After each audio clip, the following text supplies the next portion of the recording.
Hey everybody, how's it going? Thanks for stopping by again. Sorry I'm 2 minutes late. Vahab calling me out. Sorry for I'm not being punctual. Hope it's going well, everybody. Vote Daddy Bernie bitch. Pre-show gang. Thanks for stopping by. Brandon will be here in just a couple minutes. Great to see everybody. Hope you're all doing well.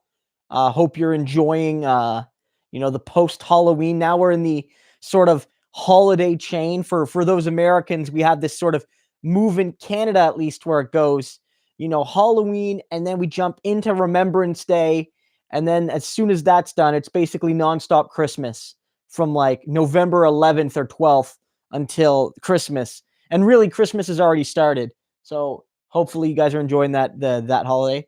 Stephen Colbert, great to see you again. Haven't seen you since the election. Yeah, it's been a bit of time. Great to see you again. Thanks for stopping by. I know a lot of people probably got a little burnt out by Canadian politics right after the election. I mean, it's super interesting, don't get me wrong, but it's 6-7 weeks nonstop of everyday Canadian election. So, I've been making some videos about different things since then, trying to tap into, my audience's diverse interests. And we're sort of in a lull right now in Canadian politics, at least federally, because we're not seeing the cabinet isn't out yet. Trudeau hasn't met with opposition leaders yet. And so until all of that kind of starts to happen, we're sort of in a holding pattern. The big story now is is Andrew Scheer going to go down? And I think that's been the big story. But even that, it might take months before we find out.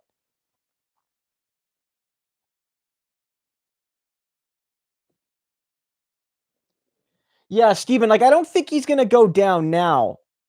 That was a potential, right? That Scheer would go down if the caucus rebelled against him. And the caucus could just basically say, look, we're going to make you leave. And I think Scheer would probably read the tea leaves. But it's, the polling doesn't look good. I noted this in a couple of my videos where I talked about Peter McKay challenging him, where I was like, look, Singh has the support of 93% of the NDP. Some polls put it at like 85, but it's well above 80 in any case. Same thing for Trudeau. Blanchette, same thing, maybe even better. Elizabeth May, her support had dropped, but she's resigned anyway, so that's a moot point. But Scheer, the best polls I've seen have him at 60% support. But some indicate that if you go to a convention and you only get a 60% approval rating, that's not enough to stay on the job. At the very least, you'll be expected to run for your job again.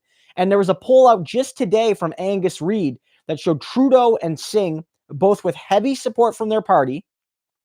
Whatever I think of Trudeau, the Liberal Party likes him, the Liberal Party membership.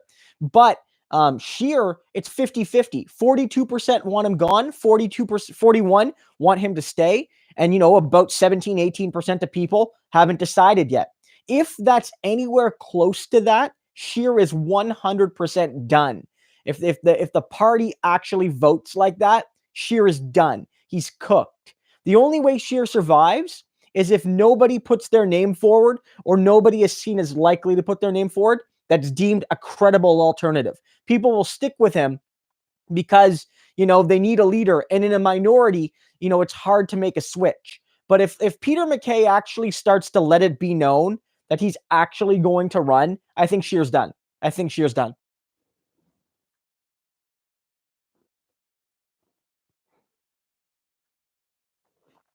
Skip, yeah, great, great to note that. Yeah, I've been focusing more. Skip just said that, Illinois legalized recreational cannabis. That's great to hear. I didn't follow all of the individual plebiscite votes, all the individual ballot measures. My focus has sort of been on the Kentucky governorship, which I, made a couple videos about. Look for that, guys. Look for the Republicans to try to steal that one. It's really, really ugly how they're talking about it. It's not just the recount. Recounts are recounts. They happen, whatever. But they're trying to hint that, they want to count all of the libertarian votes as Republican votes, and they might use their majority in the Kentucky House and Senate to basically just override the election. So watch out for what happens in Kentucky. And as I noted in my video this afternoon, if they're willing to consider doing that here, just wait to see what sort of powers Trump will try to use to hold on to his job. I don't know constitutionally what powers he has available to him, but he will maximize every tool he can to hold on to power if it's a close election next November.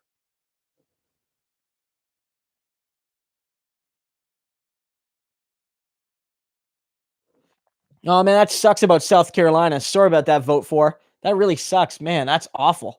That is awful. Yeah, vote daddy. Yeah, it would have been great to see Jagmeet win. It wasn't in the cards this time. The real silver lining is Jagmeet is very young. He's 40, like he's 40 flat. Very young guy. Um, you know, he's well liked now. He's well known now. He's the only leader that has above zero above.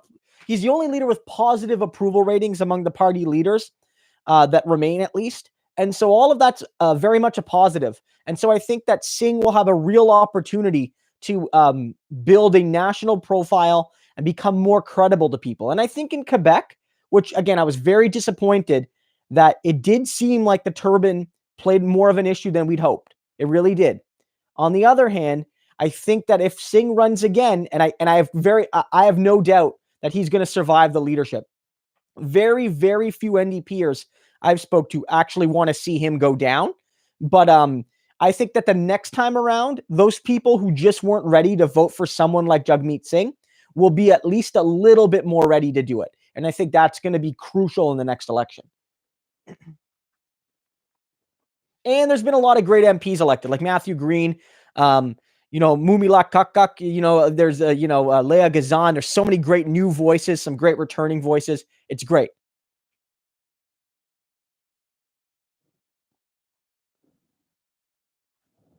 Yeah. Yeah, but Skip, that's a great point. I haven't seen that yet. I mean, I'm not a huge fan of Tulsi. I've noted I have plenty of issues with Tulsi Gabbard. Her flip-flops on Medicare for all, how she just loves to defend Joe Biden for some reason. I don't get it. Her less than clear positions on issues like LGBTQ rights. I have a lot of issues with Tulsi. If I ranked my candidates, I'd put Warren way ahead of Tulsi. 100%. Bernie's number one by a mile, but Warren ahead of Tulsi for me. But the way she's been smeared as like painting her as like unpatriotic, I don't think is fair. And you don't even need to smear Tulsi. She's got plenty of controversy without having to call her a Russian accent or asset. Her coziness with Narendra Modi is enough to disqualify her as a progressive from my perspective. Modi's regime is extremely troubling. It's maybe more dangerous than Putin, if I'm being honest. Modi's India. And yeah, so Tulsi's got a lot of issues. Her being a Russian spy, it's not one of them.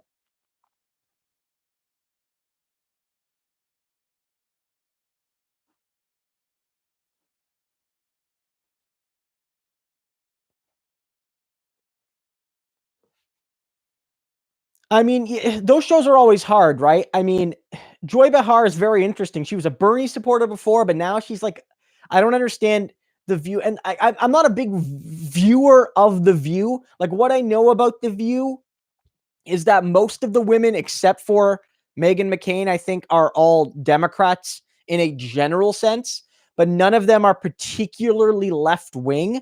Like, none of them are like, it's not like there's an AOC on that stage. But beyond that, I really don't. I don't think I'm in the target demographic for the View.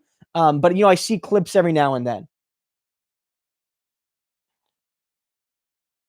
Skip says they're neoliberals. That's very interesting. Yeah, I mean that's my sense, and I mean it makes sense. Those are they're wealthy women from New York, so they're a group of diverse wealthy women, and so on social issues they're probably progressive. Even Meghan McCain isn't really a regressive on social issues. She's sort of been critical of the Republican Party on social issues. I know that, but I mean none of them are democratic socialists in any sense.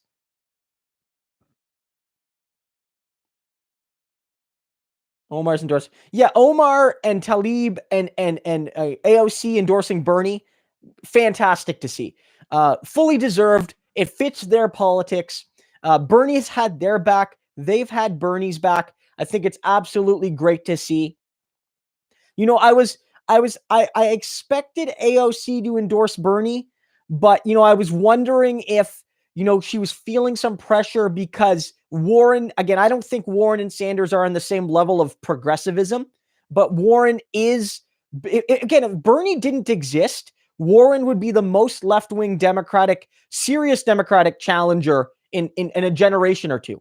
Like, Kucinich sort of ran sometimes and had some left-wing ideas, but Warren, if not for Bernie, Warren would be like the most left-wing thing we've seen in the United States in a long time. So I wonder if AOC was facing pressure to not make the endorsement yet. But I'm glad she did it. It came at the right time. I don't think it mattered really, but, I think Bernie, a lot of people were starting to count him out after his procedure, right? And, that triple endorsement, the huge rally, Bernie saying, I'm back. Warren's flip-flopping on Medicare for all and on campaign financing. And you see Bernie's got a second wind here. Bernie's surging in the polls. He's catching both Warren and Biden, who sort of edged ahead of him over the last few weeks. And I think, honestly, it's going to be a tight three-way race between those three. Harris is done. Beto's obviously dropped out. He's done. Cory Booker's not going to be the nominee. Gabbard and Yang have increased their profile, but neither of them are going to be the nominee. Buttigieg has the best chance out of the second pack to maybe give a run, but I don't think he's going to be able to do it. He is extremely unpopular with African Americans. I think it's going to be Warren or Bernie or Biden. It's going to be one of those three. And honestly, right now, I can't make any predictions. I can't believe that after all we've heard, that Biden still has the support he has. But here we are. And my hope is that it continues to erode. But my fear is that, Biden's been awful for months now, and he's still leading. So I wonder, it's does he have a core committed base of 30% that's just with him no matter what? And in a 10-person race, 30% is enough to win it, right?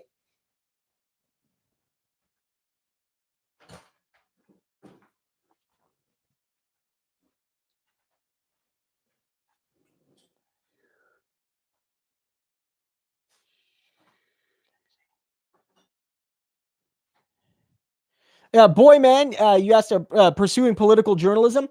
Craig does note below. Sorry, when Brianna gets here, she'll be helping with my questions. It'll make it a little bit easier. Writing for the varsity is a great option. Writing for your student newspaper, it's a great place to start writing. You can always start a personal blog. Hard to get a readership if you don't already have one for just a personal blog, but it's something to do. Another option is to look at Medium. It's sort of a blogging website, sort of like a YouTube for writing. You can make some money if you get good views on it, although I think that's a very small minority of writers. You could also look at, depending on your ideological leanings, many small left-wing publications take contributions. Now, they often don't pay, as problematic as that can be. Many of these publications actually don't have the means to do so. They're not being hypocritical. But you could write for some of these publications. If you want to reach out to me and let me know what you're interested in, what your style is, what your ideology is, I could probably help you with some of those. There's also not just journalism, but for academic papers, there's also papers out there, journals out there specifically for undergraduates to publish undergraduate research, which of course is usually less rigorous than the research you see at the graduate level. A formal academic journal where the expectations will be much higher, but getting that experience is really crucial.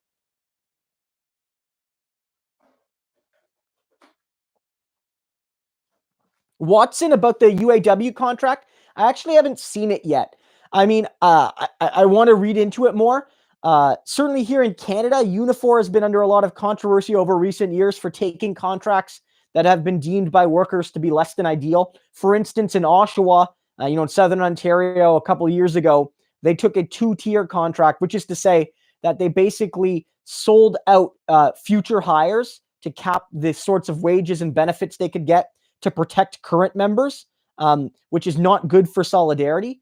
And then a couple of years later, of course, as we now know, GM came in and basically closed down the plant anyway, or cut most of the jobs from the plant anyway, because they could still do that even though the workers gave all those concessions. So I'm always wary of workers giving any concessions to employers that can't be held to account. If hypothetically an employer was willing to, say, give over a portion of its shares in exchange to the union, in exchange for some kind of compensation, in terms of lower wages or a wage freeze. I can see a union taking that bargain because, they might they would now have greater leverage over the corporation. But beyond that, I mean, no concessions from me, especially for a company as large as GM. Okay, where are we at? So I just did the question about from Watson about the GM right here. It was between a question by Cynthia and Stephen Colbert Cheese. I'll just answer Cynthia's because it's right before that. Thoughts on the DNC won't back Sanders? I mean, lots at this stage. Like, there's a lot of people still running. Like, there's a lot, right? There's Bernie, there's Biden, there's Warren, there's Yang, there's Gabbard, there's Booker. Like, I think Julian Castro, is he still running? Like, there's still a lot of people running, guys. And so at this stage, it's like people aren't backing people, out of any nefarious reason yet. It could honestly just be the case that people have a person they prefer more than others. I mean, I do think it's very clear that the Democratic Party does not want Bernie Sanders to win. They do not want him to win. And that many, I don't think, want Elizabeth Warren to win, although they would much prefer her over Bernie Sanders. I think what people are hoping for is that Biden wins, even for all the trouble Biden is, that Biden wins, or that Pete Buttigieg ends up rising up and taking Biden's support and becoming like the nominee. Because Buttigieg has no record. He has no accomplishments of his own, really. Like, he's got nothing. He's basically a corporate husk, right? He's noted this. He's got tremendous personal debt. This man is primed and ready to be a corporate stooge. And like, the big tech loves him. Buttigieg is like, he's awful. He's a great speaker, but I think like the Democratic Party, they want a nice face for neoliberalism. It is Pete Buttigieg. If you look at the billionaires in the Democratic Party, I mean, they hate Bernie the most of all. They're not really fond of Warren, though, for being honest, either. They want an alternative. Biden is that guy right now, but like, I don't want to mock people for mental issues. Like, I don't like making those jokes about Biden, saying that he's mentally. I don't like to do that. But the way you've seen him compart himself, guy, it really does raise questions about if he has the stamina to go through this. Bernie Sanders doesn't worry me at all. That guy's in better shape than most of us on this stream, if we're being honest, in terms of his ability to have stamina. Biden scares me. His mental strength right now scares me.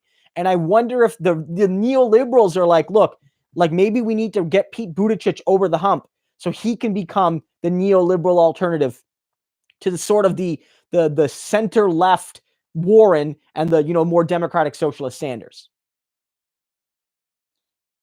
Sorry, I'm lost. I don't know where we are. Okay, so so you see right here, let me read that question for you.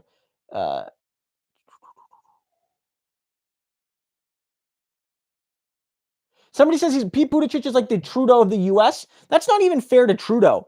Okay, like I've criticized Trudeau a lot. I fundamentally believe he would not have even become an MP if not for his father. I really do believe that. But Justin Trudeau did become an MP in 2008 and was an MP for, 4 years before he became Liberal leader and was a nationally known figure. And, think of him what you will, a very gifted speaker, all of that. Much more of a national profile than Pete Buttigieg. Much more in a position to take that leap, I think. So Boyman wants to know how people reach out to you. How people reach out to me? Well, there's a few ways to reach out to me. One, you can get I have a Gmail account. You guys are on my stream. It's just Christo Aivalis at gmail.com. You can send me an email. I don't make that email private or anything. You can find it lots of places. You can also message me on Twitter. Well, if I don't follow you, you can't message me. But send me a note on Twitter, just asking I can follow you or something. We can have a chat on Twitter. Facebook, I have a Facebook page where you can send me a message. You should look my Facebook page.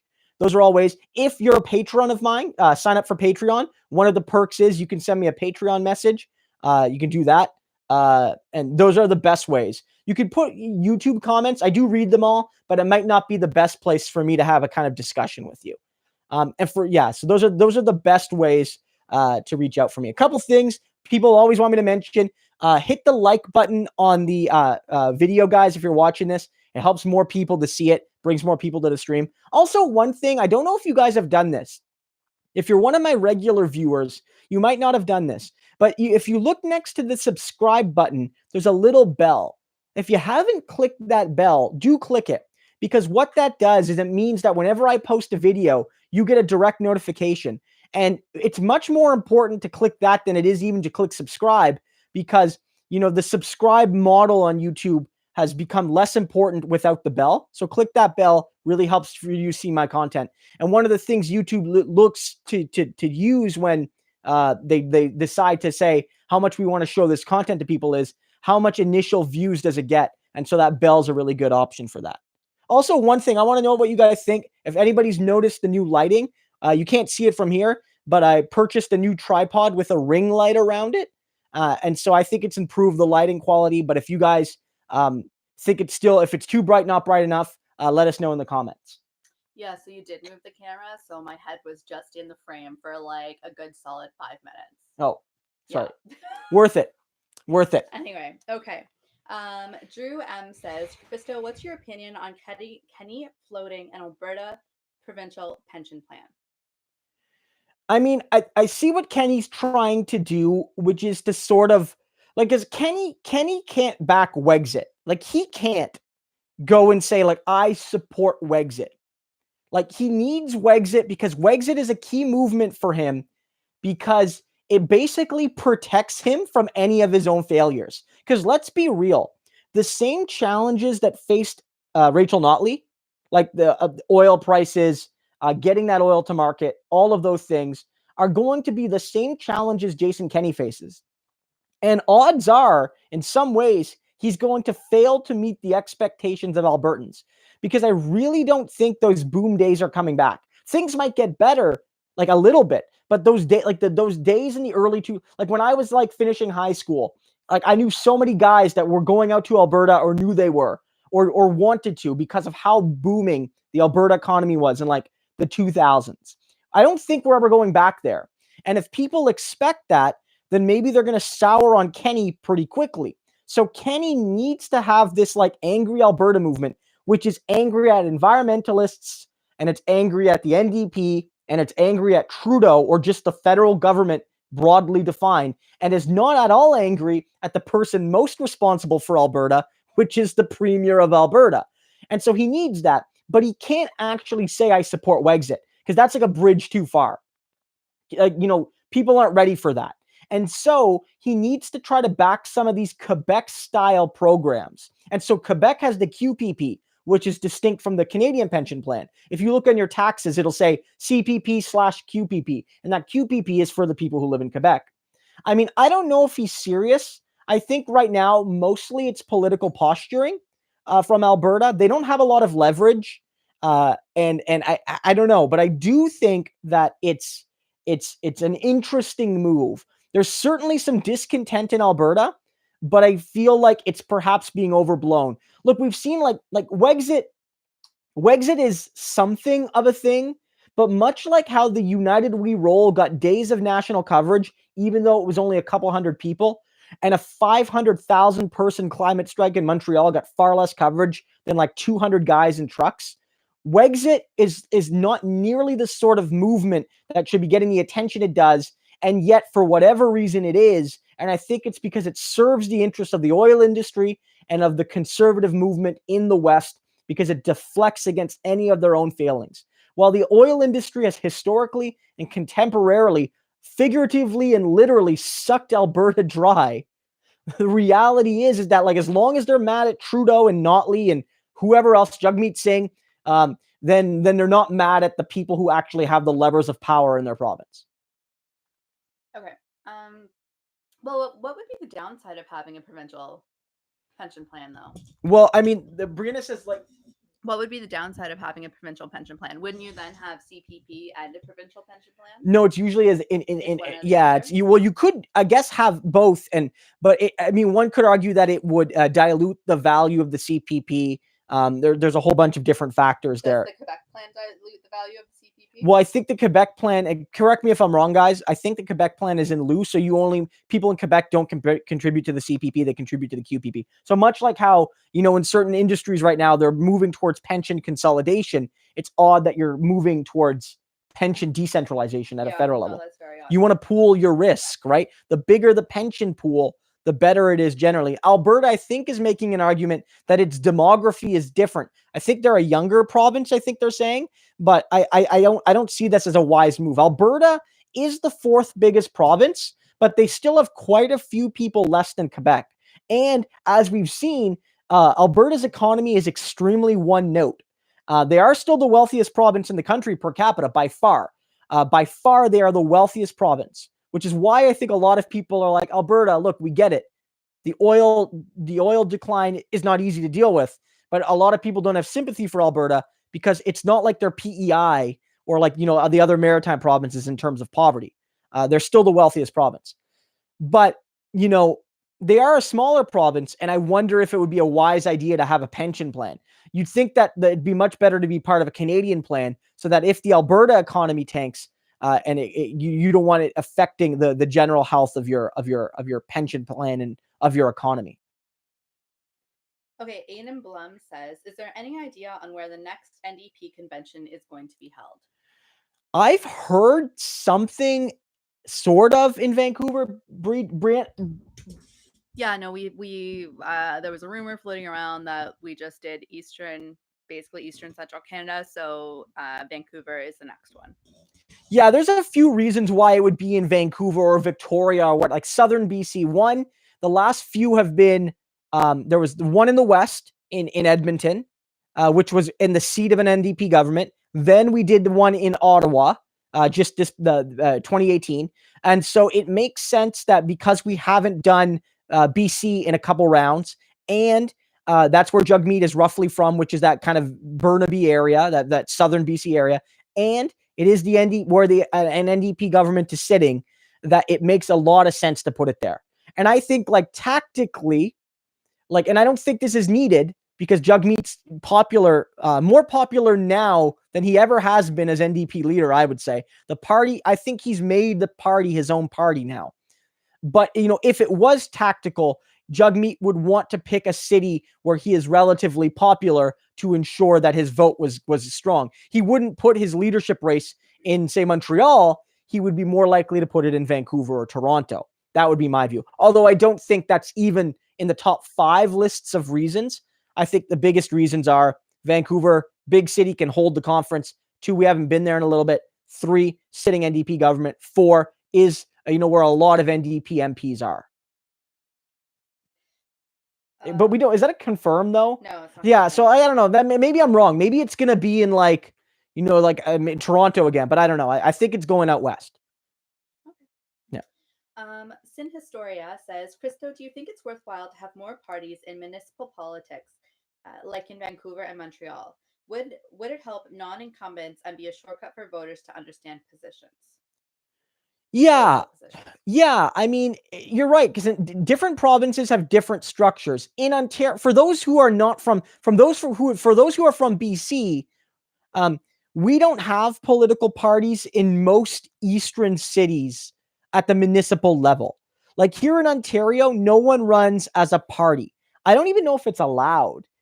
But municipal, no, it's not. But no one does it in any case. And so you're right that it creates some confusion. It makes individual name recognition much more important, which maybe is a good thing if you value local politicians. But you're right, it can be hard for somebody who's trying to break through. It makes it hard to know sometimes where people stand. And so you rely much more on third-party endorsements. Basically, and they're not always right, but because they've made mistakes. But basically, the Kingston District Labor Council, I just vote for who they tell me to vote for, pretty much. Well, you take into consideration the list, the slate of candidates. Brianna's being all diplomatic, but look, I look at who's the Labor Council endorsing. 99% I'm voting for that person, unless I have direct reasons not to. It doesn't matter for us. Brianna and I know our city councilor. We like him. So we vote for that guy, right? Well, and it helped when I was the president of Labor Council. Yeah, and it helps that Brianna was recently president of the Labor Council. And so that was also helpful to make my decision. But no, I mean, I agree. I think that because here in Kingston, the municipal structure does not break neatly on party lines. This is going to be some Kingston inside baseball. I don't know if anyone here is from Kingston, but in Kingston, we have all the federal and provincial parties. And in Kingston, it's basically a city where it's been a long Liberal stronghold. The NDP holds the seat provincially, the Liberals federally. The NDP finished second federally, though. For the first time ever, we finished secondly. So this is becoming quickly a city where it's the Liberals have the advantage, but the NDP is the second option. Provincially, municipally, however, it's very much that the Conservatives and most Liberals are on the pro-development, pro-landlord / pro-slumlord side of the political spectrum. And then you have the more like resident-based, more progressive-leaning councillors on the other, which are the NDPers, the Greens, and a couple of left-leaning Liberals. Those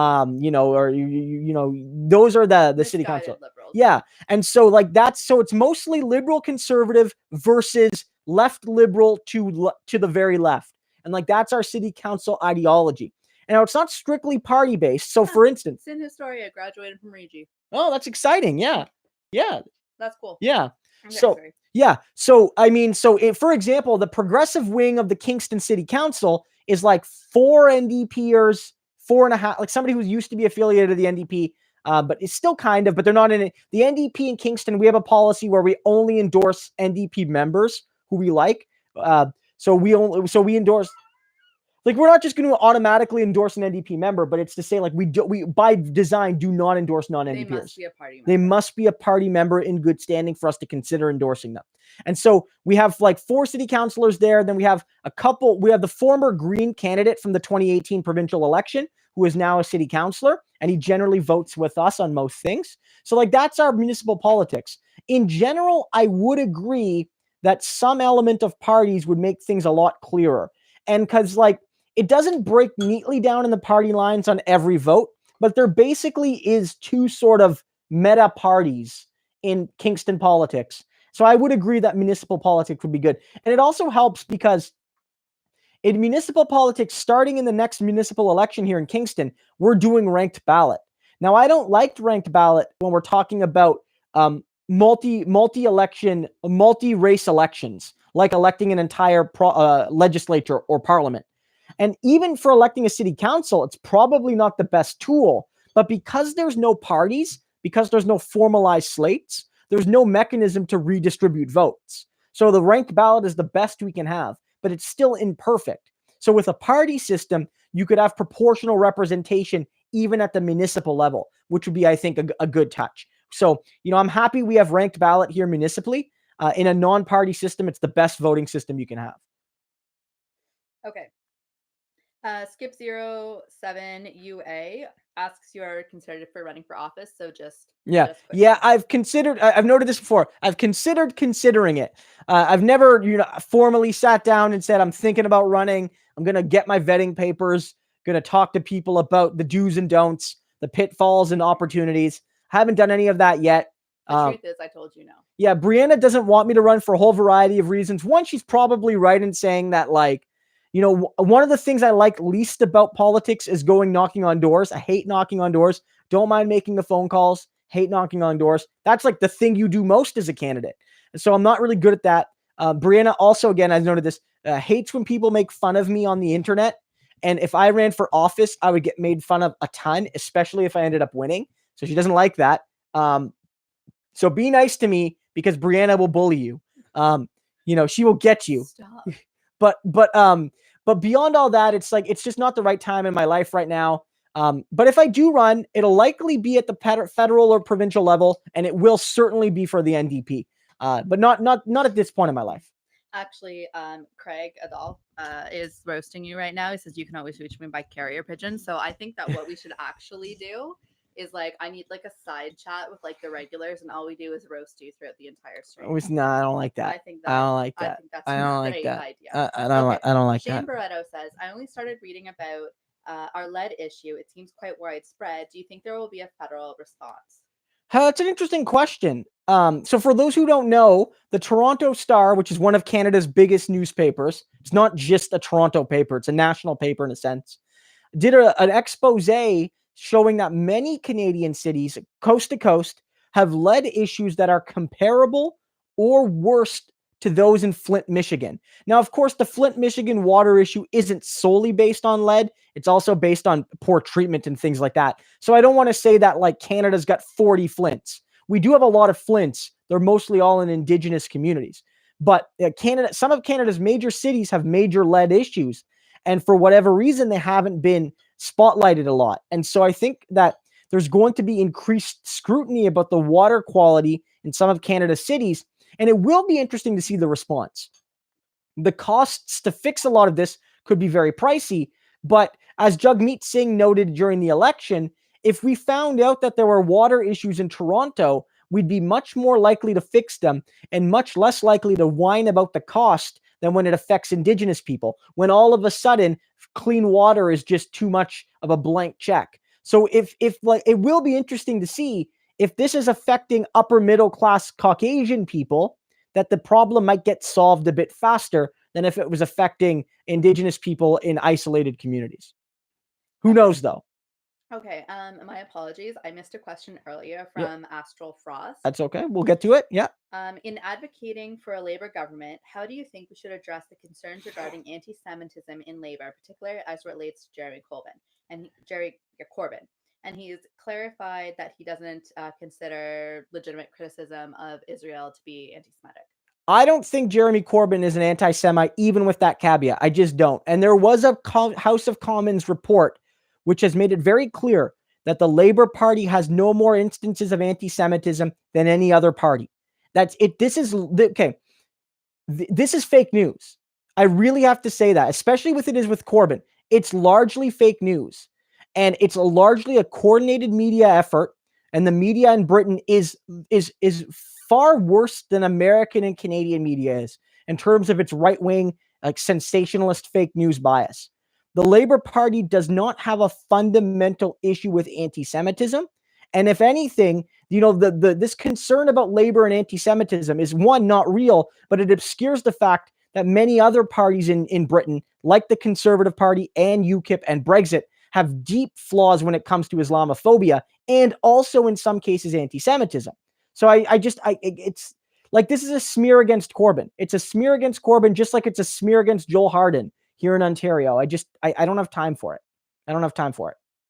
Okay, Zachary Galvin says, don't laugh at me. Sorry, I'm not at the moment. See what he does to me? Like, I can't even stop. I can't even. Okay, he says, Zachary says, do you think, who do you think will run and win the Green leadership race? Will it change the party drastically? Well, yeah, that's a great question, Zach. I mean, in my most recent, one of my more recent videos from the last couple of days, I talked about this, where I said that I do think this has the potential to have the biggest changing effect, because, like, as important as Trudeau is to the Liberals and Singh is to the NDP and Scheer is to the Conservatives, those parties existed before those leaders, and they will exist after those leaders, right? That's the history. Those parties are about more than one person. Yes, even the Liberals are about more than one Trudeau.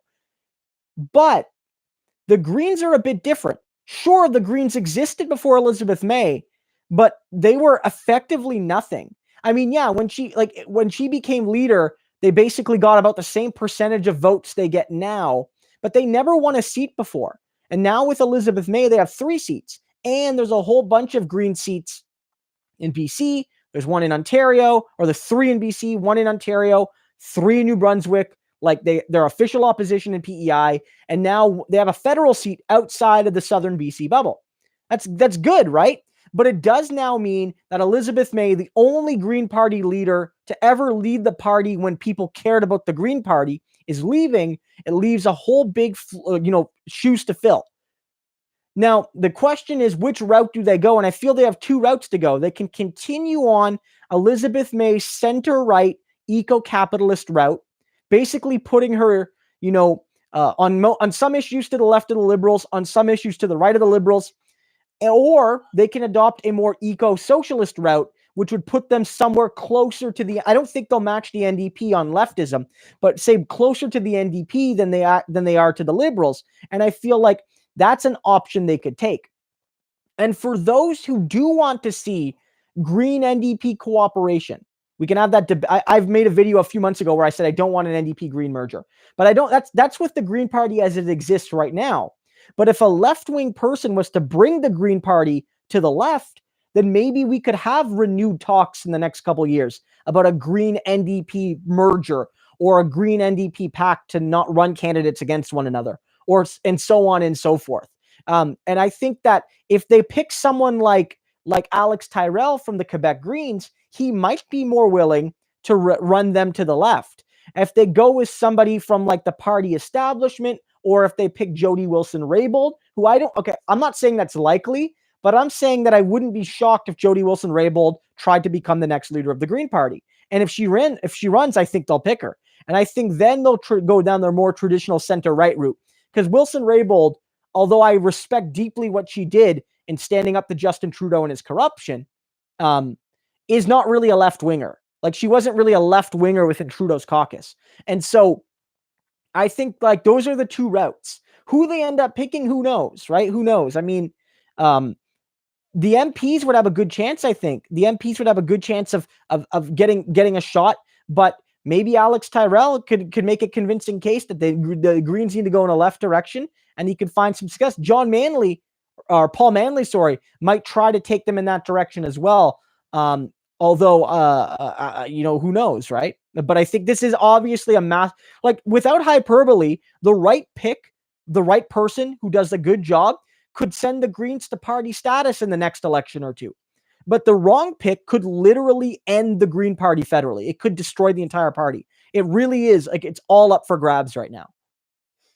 Okay, going back to our discussion about Wexit earlier, Wyatt B has noted that he started seeing ads on Facebook for it. So I don't know if Wyatt is from Alberta, but he probably is. But they're advertising on Facebook. Yeah. And then Drew M notes that a new poll came out, and Wexit support is up to 33%, although people who would consider it a possibility is up to 50%.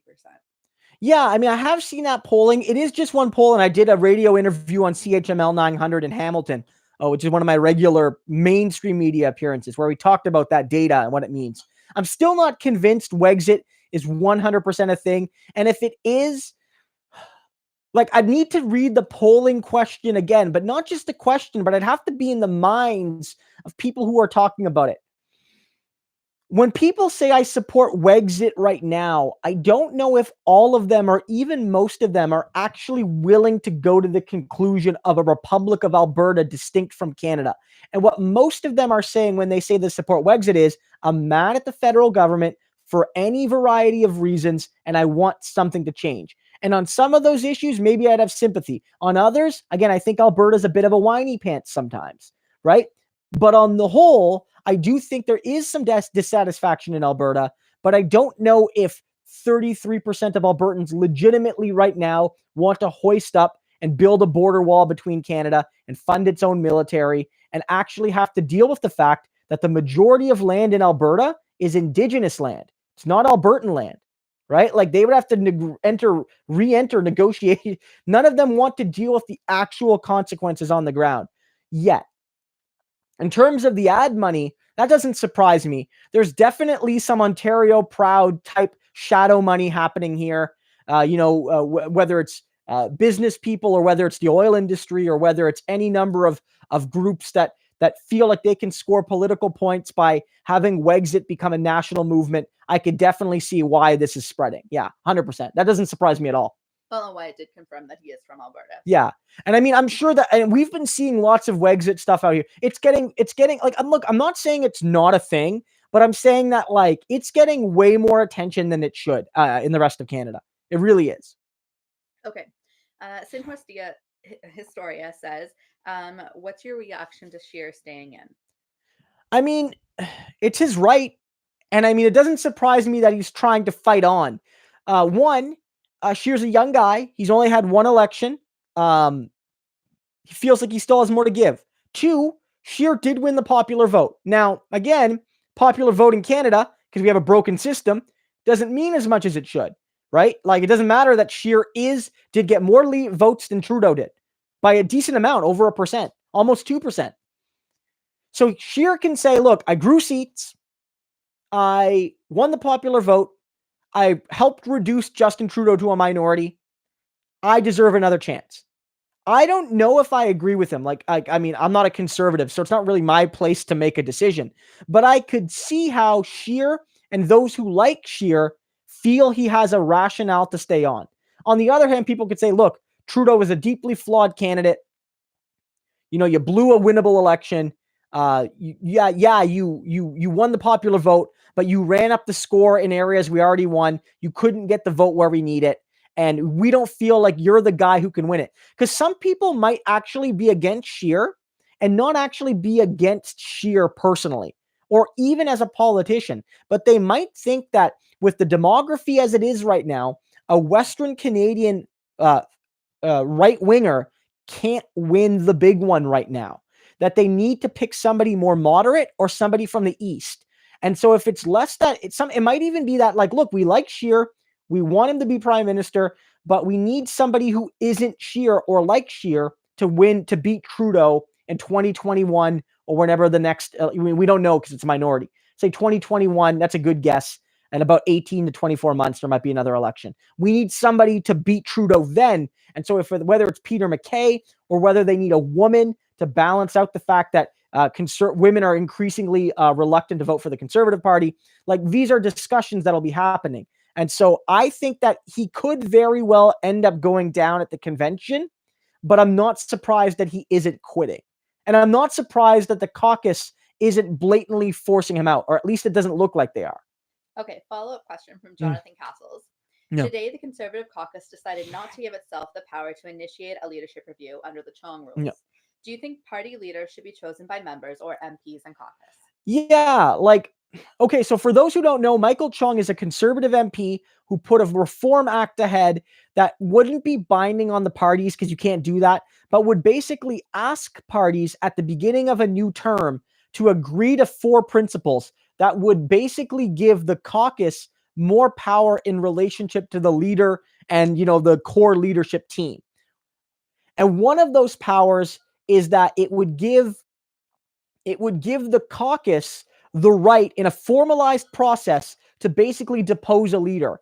A certain percentage, I believe it's 20% of the caucus, would have to sign a form saying they have no confidence in the leader, and then that would lead directly into a confidence vote on the leader. If the leader lost that vote, they would be immediately removed as leader.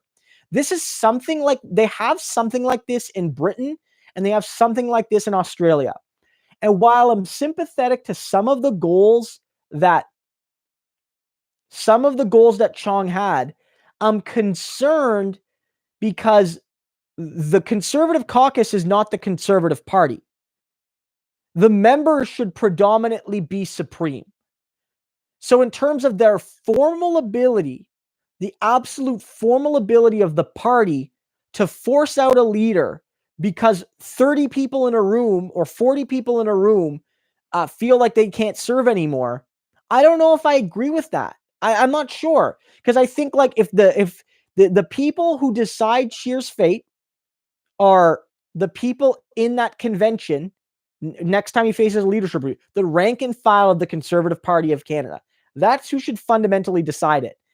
So I'm torn. On the other hand, if the caucus felt he couldn't do his job, they would let him know, and then there would just be an informal process to turf him. They'd basically say, if you don't go, we're going to make your life hell. We're all going to resign. We're not going to be in your shadow caucus, and on and on and on. And I wonder, isn't that the same process, just with a different, series of steps towards that end goal? And so, honestly, I'm not sure. I'm concerned about the fact that the membership can be overridden by the party caucus, but I also see that, maybe formalizing that process would give more greater transparency about when a leader is in trouble or not. So I honestly, I don't know the answer there. I'd have to really think about it some more. Okay. Stephen Colbert Cheese says, who's the strongest young NDPer in Quebec for the future? Oh, that's a good question. I mean, I think Dussault, was elected when he was like 18 back in 2011, only lost his seat by a few hundred votes. Ruth Ellen Brosseau, also relatively young. She's about our age. Brianna and I are in our early 30s. She's still fairly young. Don't out me. Yeah, it's okay. She's still fairly young. She didn't lose by a whole lot either. I think that the biggest hope is that a lot of these narrowly defeated MPs, because some of them lost big, but some of them lost pretty close races, will stick around and give it another go. That's my real hope. With Singh becoming more well known, with Quebecers becoming, I think, a little less afraid of who Jagmeet Singh is and what he wears on his head, that if the NDP can just pick up 3 or 4% more in Quebec, then a lot of those close seats will flip back to the NDP. So I want to see a lot of the young defeated MPs like Dussault and Brosseau to run again at least one more time to give it another go. I hope so, at least. Matthew Dubé is another option too. These are all people that I think have a shot at getting their seats back. Like Jack Harris, he won his seat back in St. John's, Newfoundland. He easily won it this time. Okay. People are saying that I need my own mic. Yeah, we can definitely look into that. Right now, this mic is this is a pure cardioid mic. So it only talks from one direction. But I do have a Blue Ice, a Yeti mic that maybe we could hook up and put on a stand here for Brianna. I'd have to look at testing it for the stream. I'm just letting you know. Yeah. No, but I do want to look into that. It's also, I'm just running this on the YouTube bare bones stream because OBS is very finicky for me, which gives me limited mic capacity. So I could try to see if I could just hook up 2 mics and see if they both work. But we'll try something maybe. We'll see if we can get it to go. Also, did you talk to everyone about what we decided earlier or no? Oh, well, there's a couple things. One, Brianna and I wanted to kind of set a semi-formal or goal that people have been asking, when's Good Bree going to be on the channel and stuff. And we want to set a sort of a longer term goal to say when we get to 10,000 subscribers, which is a little bit of ways away, but maybe not as far as we think. Brianna and I are going to do a show together on a regular basis. We haven't decided live stream or recording. We'll get to more details as we get closer to that. But that's something we would do as if we hit 10,000. And I'm also looking at updating my Patreon stretch goals. Right now, I'm at about $330 on Patreon. The next goal I have is at $500. I'm going to do a live stream of Earthbound. I want to look into maybe start streaming some video games. I'll probably do it on YouTube instead of Twitch because I have an audience here. But if you guys want to see me stream video games, let me know. And if there's any kind of stretch goals you think would be really cool, that would be like, oh yeah, that would make me donate money to Patreon. Let us know in the comments. Maybe Brianna will read a couple of those out. For instance, do you want to see more interviews? Do you want to see a certain type of show? Do you want me to cover a different genre of things on, say, like a weekly or monthly basis? And like, support like that would be more likely to make it happen. Let us know. Because again, the only stretch goal I have right now at $500 is to play Earthbound. But, that's something I could probably just do anyway. So it's like, if you want to see more substantive goals, just let me know. Okay. And you're also going to ask people for suggestions about what they wanted. Yeah. Well, yeah. Okay. Yeah. So like, let me know. And if you do like the idea of me playing video, see, it's always torn because YouTube, because like streaming video games is super competitive, right? Like not a lot, like there's going to be a lot more people streaming video games than streaming Canadian politics chat, right? And so it's going to be harder to build an audience. So I'm going to want to know that my like loyal folks want to see me play video games so that I at least have a few people watching, which makes it more likely for new people to have it suggested to them and bring in new people. So I got to consider all of these things, the algorithm and things like that for the channel. Okay. Okanagan Summer says, thanks for all you do. That's nice. Thank you. Why do you think Americans don't demand universal health care? So much energy talking about it over the decades and nothing happens. Yeah, there's a whole bunch of reasons. There was a crucial period when Canada started to get it done where, workplace insurance wasn't as ubiquitous. It sort of started with Tommy Douglas in the 40s, but it was a gradual process. I think what happened with the United States is that once the kind of post-war economy was built, and many people, not all people, of course, millions went without insurance, but many people started getting workplace dental and pharmaceutical and medical benefits, that it made it a harder sell.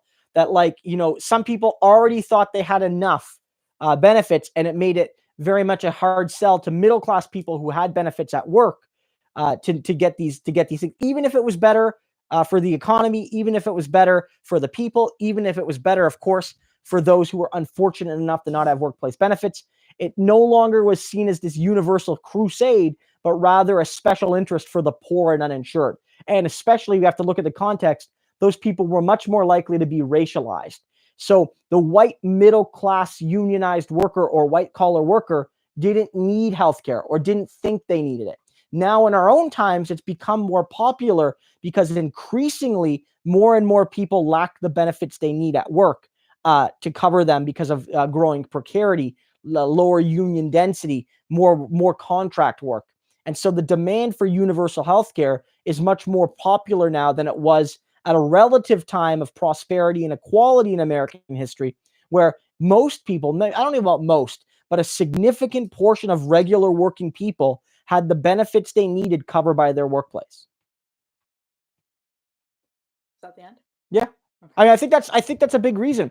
Other reasons are, it's quote unquote socialism. The impact of big money on American politics is much higher than you see in other Western democracies. And so as much as Canada is dominated by corporate media and corporate interests, just like the British politics are, American politics is so dominated by the biggest financial interests that it's no surprise that they've had a hard time passing programs. And of course, a big factor is the United States doesn't have a Labor Party or a Social Democratic Party. Until recently, Bernie Sanders was a voice crying out into the wilderness almost alone. Whereas, despite all their flaws, Canada's had a Labour Party with the NDP. The British has the Labour Party. Australia has the Labour Party. New Zealand has a Labour Party, etc. And like that constantly pushes the discourse to the left. When you only have a Liberal Party and a Conservative Party, the Liberals have no real need most of the time to actually represent the left wing of the country. They sort of just represent the corporate interests even more hard than they normally do. Justin Trudeau has to at least pretend like he gives a damn about the left wing of the country. Okay, another question from Zachary. He says, do you think if the Green Party becomes a more eco-socialist party, would the NDP and Greens merge then? I mean, I don't know if they would. That's like a big question. Do the Greens want to? Do the NDP want to? Can they agree on a merger proposal? Would it be a merger of two equals and a form, or is the Green Party still much smaller than the NDP and it's basically an absorption? How does that, what are the politics of all of that? Is a new party formed again, or does it, or is it just the NDP becomes the Green New Democrats or the Green Democrats or whatever you want to call them? But in effect, it's still the NDP institutionally. They've just changed the name and maybe added some green to the logo. All of these very technical and questions need to be answered. But certainly, if you do want to see a merger, the only way you're going to see it is if the Greens move into a left direction beyond climate. That's how you're going to see it. If you don't see that, you're not going to see the merger. Okay, I think we might have answered this, but I'm not sure. So I'm That's okay. I'm going to read it. Yeah. So Drew M says, should we promote or allow cities to have a political parties like in Vancouver, Quebec? Would this allow more organization, sharing funds, and a unified message for the electorate to better understand? Yeah, I mean, we did answer something very similar to that. Okay. So just a quick, if you missed that one, go back, you'll see it on the stream. Yeah, in general, I do think parties at the municipal level would be good. I know some people have this aversion to party politics, but I think it offers a certain transparency. It's more accessible for voters. It gives more of a sense. This is a basic understanding of what people stand for. I would like to see it, but I get why people don't want to see it sometimes. Some people feel like, look, there's already the partisan politics at the federal and provincial level. Some people like the fact that, at least in terms of party partisanship, that there's no parties at the municipal level. But I would be fine with Ontario, say, whether it was creating specific parties for cities, like that were distinct from the federal and provincial parties, or whether we started running NDP, Green, Liberal, Conservative candidates at the municipal level. I would be fine with that. Okay, Jonathan Castles says, You said ranked ballot is the best which can be done municipally. Do you not think that single transferable vote, i.e., ranked ballot with multi-member ridings, would be better? You could, but yeah, okay, that's actually a good point. Because I'm thinking mixed member proportional is my favorite system, but that requires a party generally. You're right that some kind of multi-member constituency with a ranked ballot would work.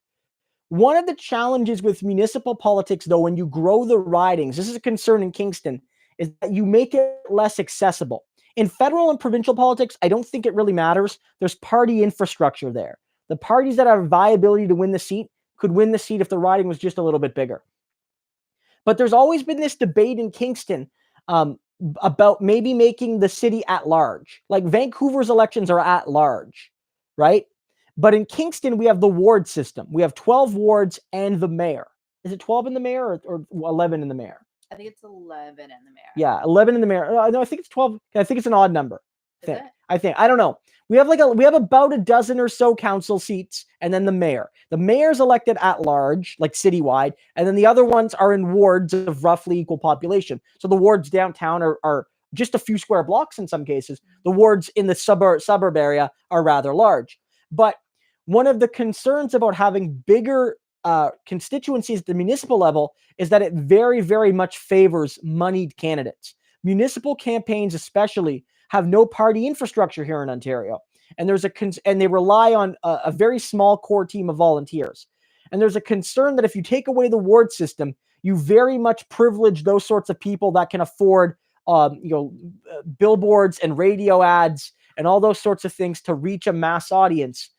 Whereas a smaller ward system allows you to share your votes. So you're right that an STV, say in Kingston, instead of 12 wards, we had, we would have 4 mega wards, each with 3 people. And then within those wards, you could do a ranked ballot.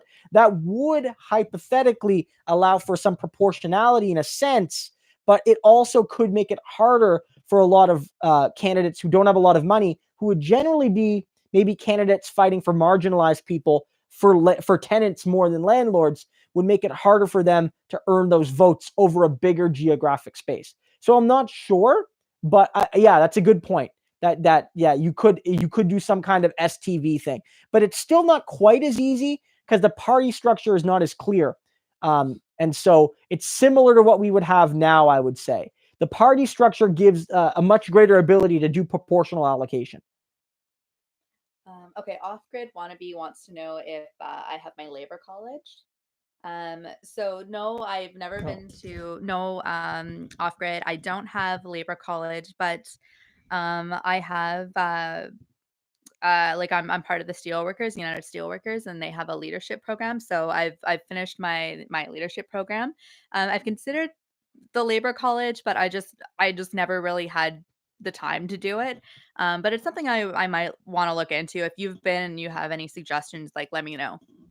Brianna has also done the Governor General's leadership tour, which is mostly filled with capitalists. So Brianna had a lot of fun.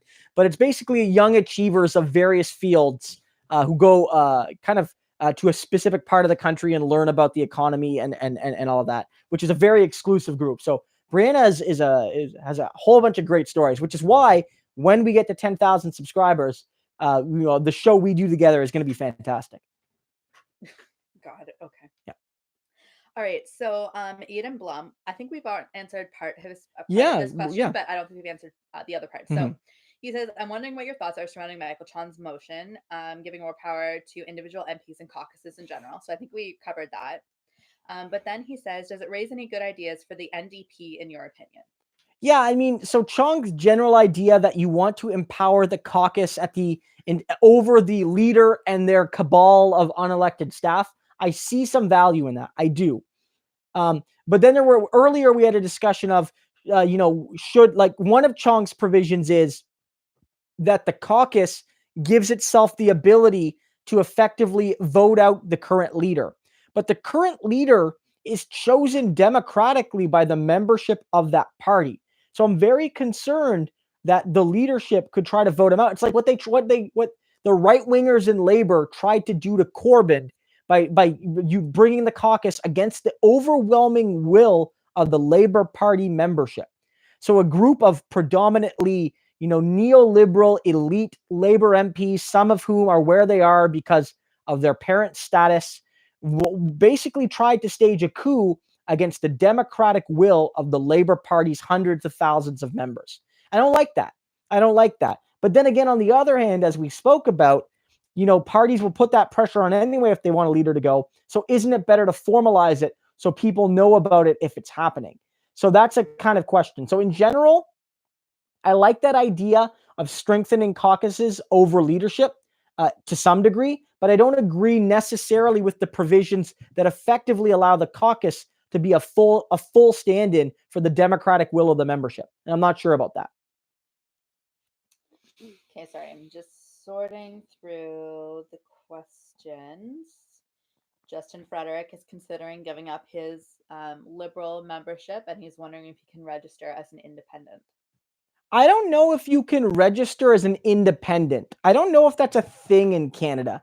I think that if, in Canada, like in the US, it's like not everybody's a party member, but you could just like register as a Democrat or a Republican, or not register as anything, or officially register as an independent.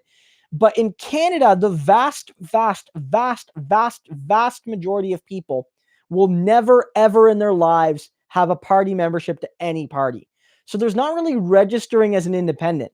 If you stop being a party member, you're just not a member of any party. So yeah, technically you're an independent, but we don't have that formalized structure. So if you look at the United States, they'll do polling and they'll say like, this issue polls X among the Democrats, Y among Republicans, and Z among independents. Or Bernie Sanders polls X among Republicans, Y among Democrats, Z amongst independents. But in Canada, when we do pollings, we almost never have a separate category for independents. Everyone is sort of grouped into a party, the one they're most likely to support, even though the membership isn't there. So recognizing independents as a kind of static group, it just isn't a thing in Canada like it is in the US. Okay. Jeffrey Adsania says, do you think leftist leaders internationally should move away from international etiquette and explicitly say who they think should win in elections? For example, Corbyn endorsing Bernie. Yeah, I have no issue with politicians endorsing one another. I mean, the neoliberals are doing it. Trudeau got the Obama bump. Obama also endorsed Merkel and Macron. So neoliberals got neoliberals back. I have no issue with it. I kind of have a problem with it. You do? Yeah, I kind of do. Like, even we just like, yeah, I would love Corbyn to endorse like Jagmeet or like Bernie or whatever. But I also think like it's not your politics. Like, stay out of it. I don't need foreign influences, even if it is part of a global socialist movement. Yeah, I mean, and I think Brianna's perspective is probably a fairly popular one, but in general, I don't necessarily have an issue with it. I do want to see greater left-wing solidarity, and maybe that's not the only way to do it, but that could be a manifestation of it. I have no issue with it. And I have no issue with like Nikki Ashton went down to the States to campaign with Bernie, and, like Jeremy Corbyn sent a message to the last NDP convention. I remember that. That was really cool.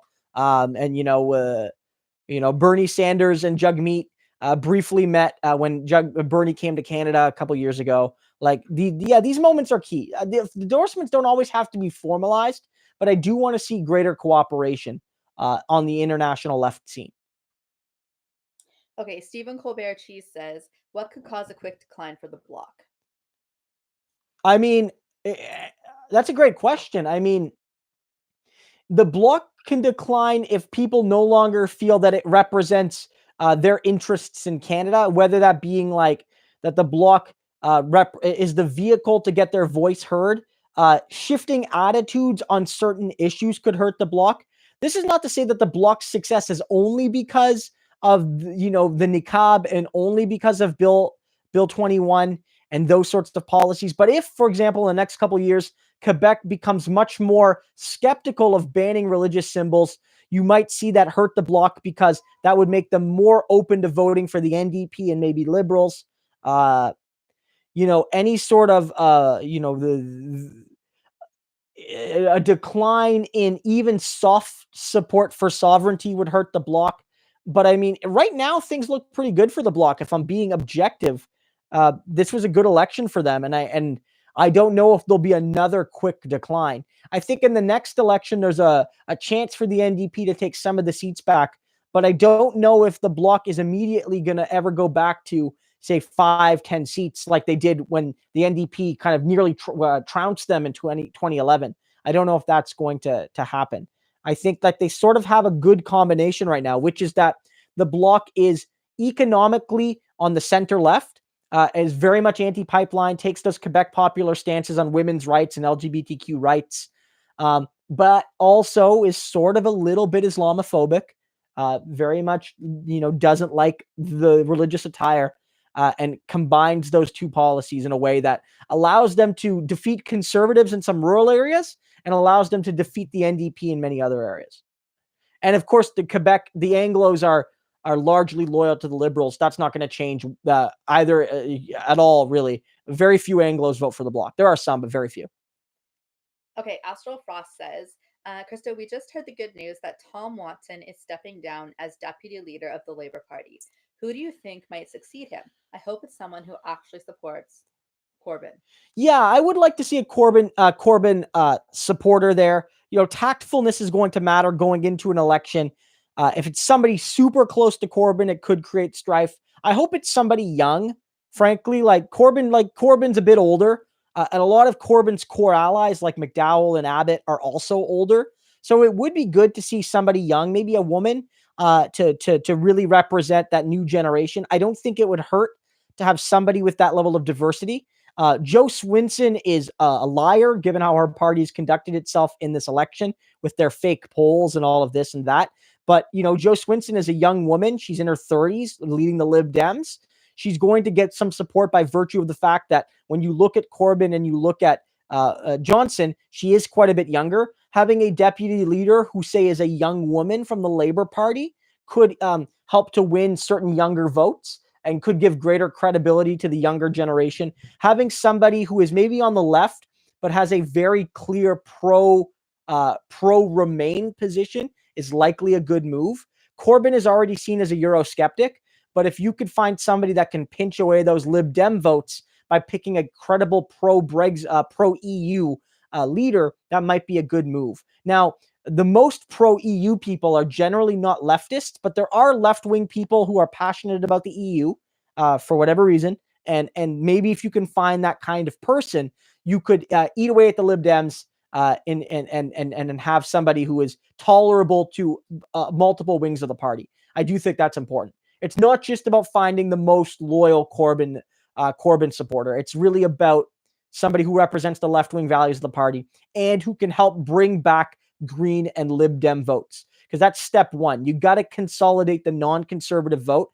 In Scotland, it's fine if the National Party does really well, because they're going to primarily take seats from the Conservatives. But you have to consolidate the English left vote, and then you have to work on getting back those blue-red switchers before. But you gotta get that first part done to close the gap. Corbyn seems to be doing that.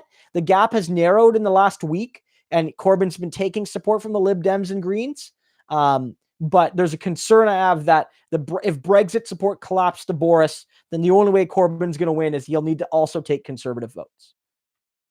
Okay, Zachary says, I have noticed that the Tories get a lot of their candidates from former mayors or city councillors. Do you think that Tories benefit from the lack of the party system? I mean, perhaps. I mean, I guess my point there is that's a pretty smart move. You want people that have a credible path to winning. Somebody who's demonstrated they have the ability to win elections. Somebody who's demonstrated they have the ability to appeal to the public. If you've got a mayor, sort of by design, they're able to win races that are similar in nature to parliamentary elections because of the amount of people they represent. Like it represents, or in Toronto, for instance, a city councillor represents something similar to what a federal or provincial riding looks like. And so it's okay, you've proven that you can win a race comprising of 100,000 people or so. You're the sort of person. I think that's a good move. I don't know if the lack of a party system benefits the Tories. I don't know if that's the case. but it does show that the Tories have found some success in reaching out to local candidates and transitioning those people into the Conservative Party. I think, that there's lessons there.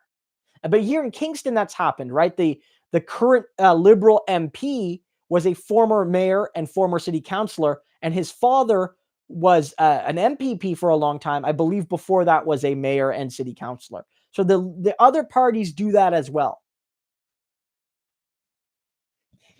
Sorry, people are funny. I get caught up reading the comments. Yeah, and that's not helpful. Okay. Dan Cordybin says, do you think infrastructure spending will be a priority in this minority government? I could see it. I could see that being a key goal. I think Trudeau's outlined just two early priorities, which is one, getting the pipeline built, and two, the tax cut, which is regressive, less regressive than Andrew Scheer's, but a regressive tax cut, that the benefits largely go to people with above average incomes and less so to the poorest people who, of course, need the most money. I don't know if if specific infrastructure projects are more likely to happen outside of the pipeline, which I feel is probably going to happen now, unfortunate as it is. It's not going to be stopped in Parliament. It can only be stopped by protest and or court rulings that assert a more greater Indigenous right to block projects like it. That's the only way that's going to happen. I think that what's more likely to happen in this minority is maybe things like pharmacare are more likely to happen because it's a very popular policy with Liberal, NDP, and Conservative voters. Jagmeet Singh has underlined it as a priority.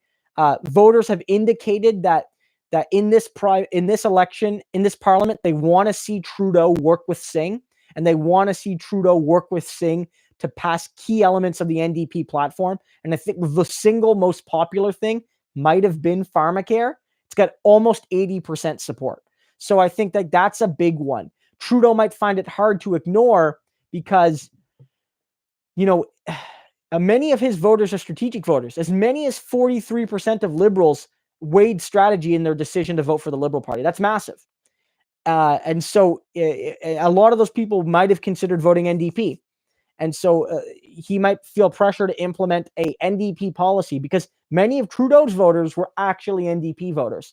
And so now that there's a minority government, many Trudeau voters are going to be like, well, here's the opportunity for Justin Trudeau to show us that he's the progressive he said he is and work with the NDP to create pharmacare and dental care and all of these programs we need. And I think Trudeau's going to have pressure to do that. It's not even necessarily House of Commons pressure because we've talked about it since the election, that Trudeau has a minority government, but it's a really strong minority where they need more than no two parties add up to more than his party. The Conservatives in the Bloc are the second and third biggest parties. And if you add those two together, they don't add up to the Liberal Party seats, meaning you need no fewer than three parties to fully unite to stop the Liberals, meaning it's unlikely to happen for the first couple years, I would say.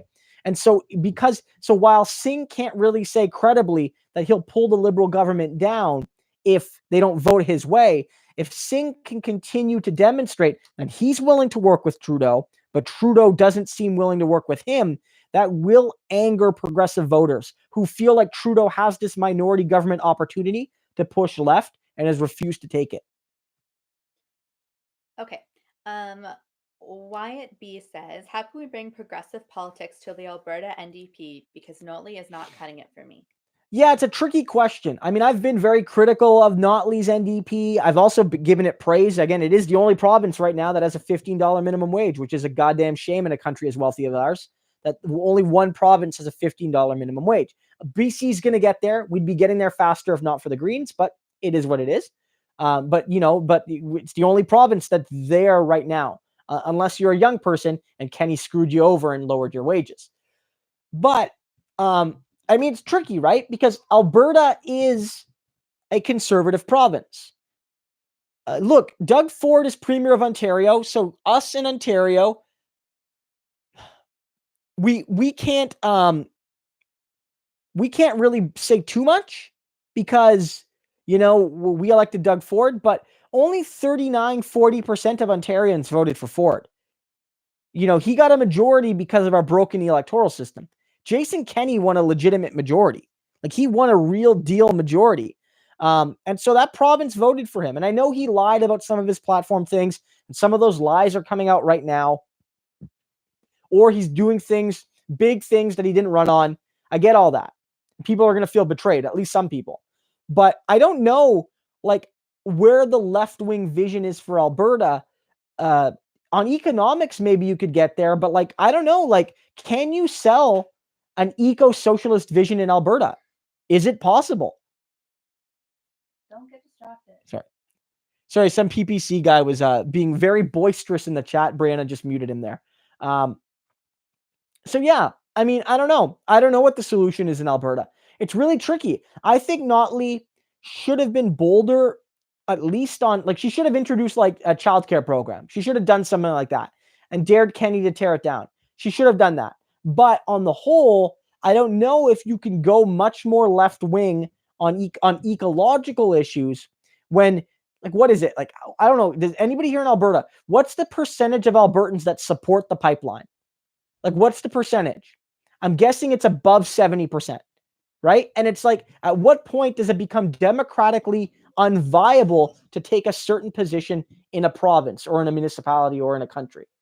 I don't know the answer. That's a question that I don't envy on the, like, and I've been very critical of the Alberta NDP. Brianna last week was like, you got to be less mean to Alberta NDP. And so this week I'm trying to sympathize and say, look, if 75... It doesn't work if you tell people that's what you're trying to do and then do it with, like, a fake, like... No, I'm not being fake, but it's like, what do you do if a province supports an issue 80%? Like, what do you do?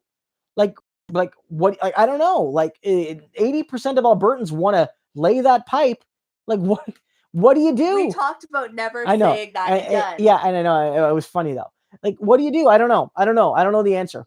I don't know. I can't with you. You're, like, impossible. Okay. You got me all, like... Dan asks if TFC is going to win the MLS Cup. I think so. I think they got it. I think they're the best team on the field. I think that the early part of the season, they were facing a lot of injuries, which is why their regular season performance and their Champions League performance was subpar. But I think that in the second half of the season, they were much stronger. And that when they got their guys, and even not Josie Altidore has been out this entire playoffs, basically. When TFC is even mostly healthy, they're the best team in the MLS. They've been showing that in this playoff. Don't mess with my question order. You have your job and I have my job. Sorry, I just saw that quickly. And don't... I will go to bed. Okay. Drew M says, apparently Trudeau is looking to bring in a green cabinet, with the green economy being a big issue, according to the GNM. I don't know if I buy it, because again, his first two priorities were a tax cut that predominantly benefits upper middle income people and the pipeline.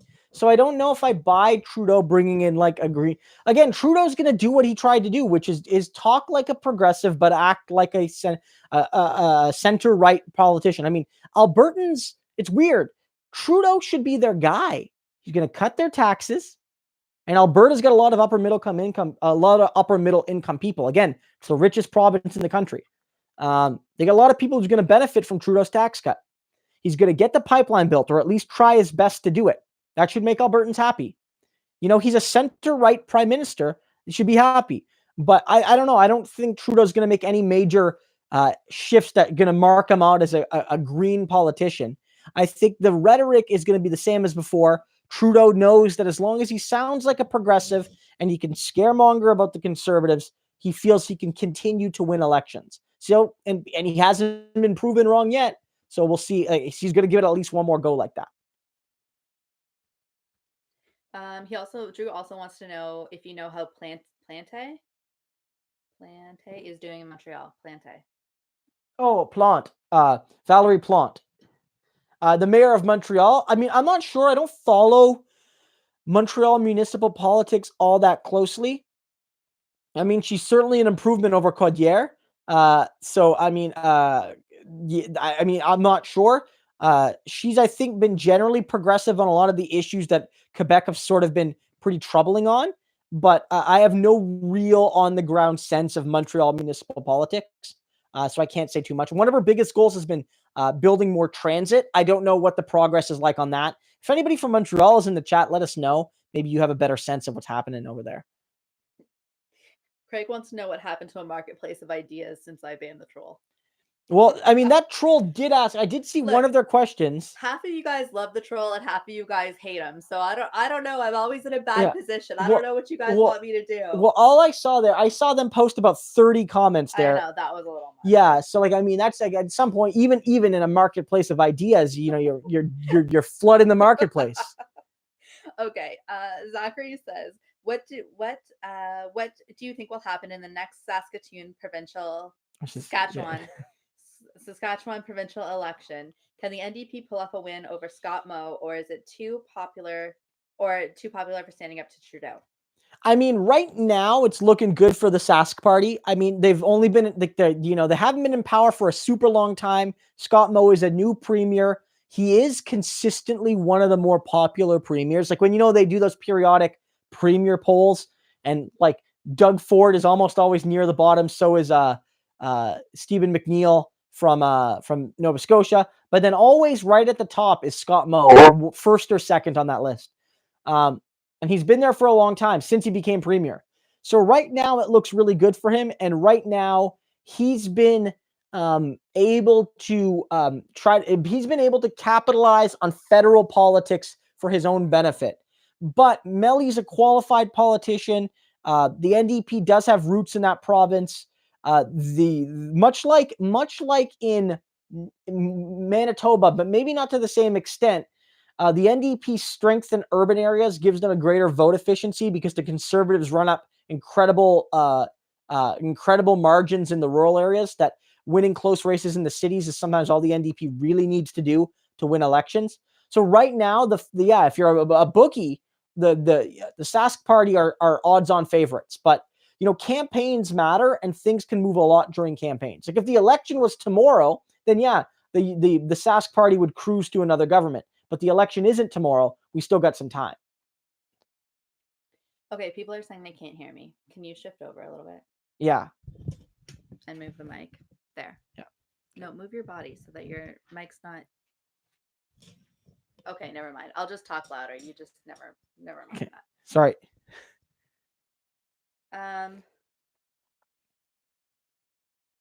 Okay. What? Nothing. What do you think about the Aaron Weir fiasco? A lot of people shifted away from the NDP after that disaster. Well, here's the thing.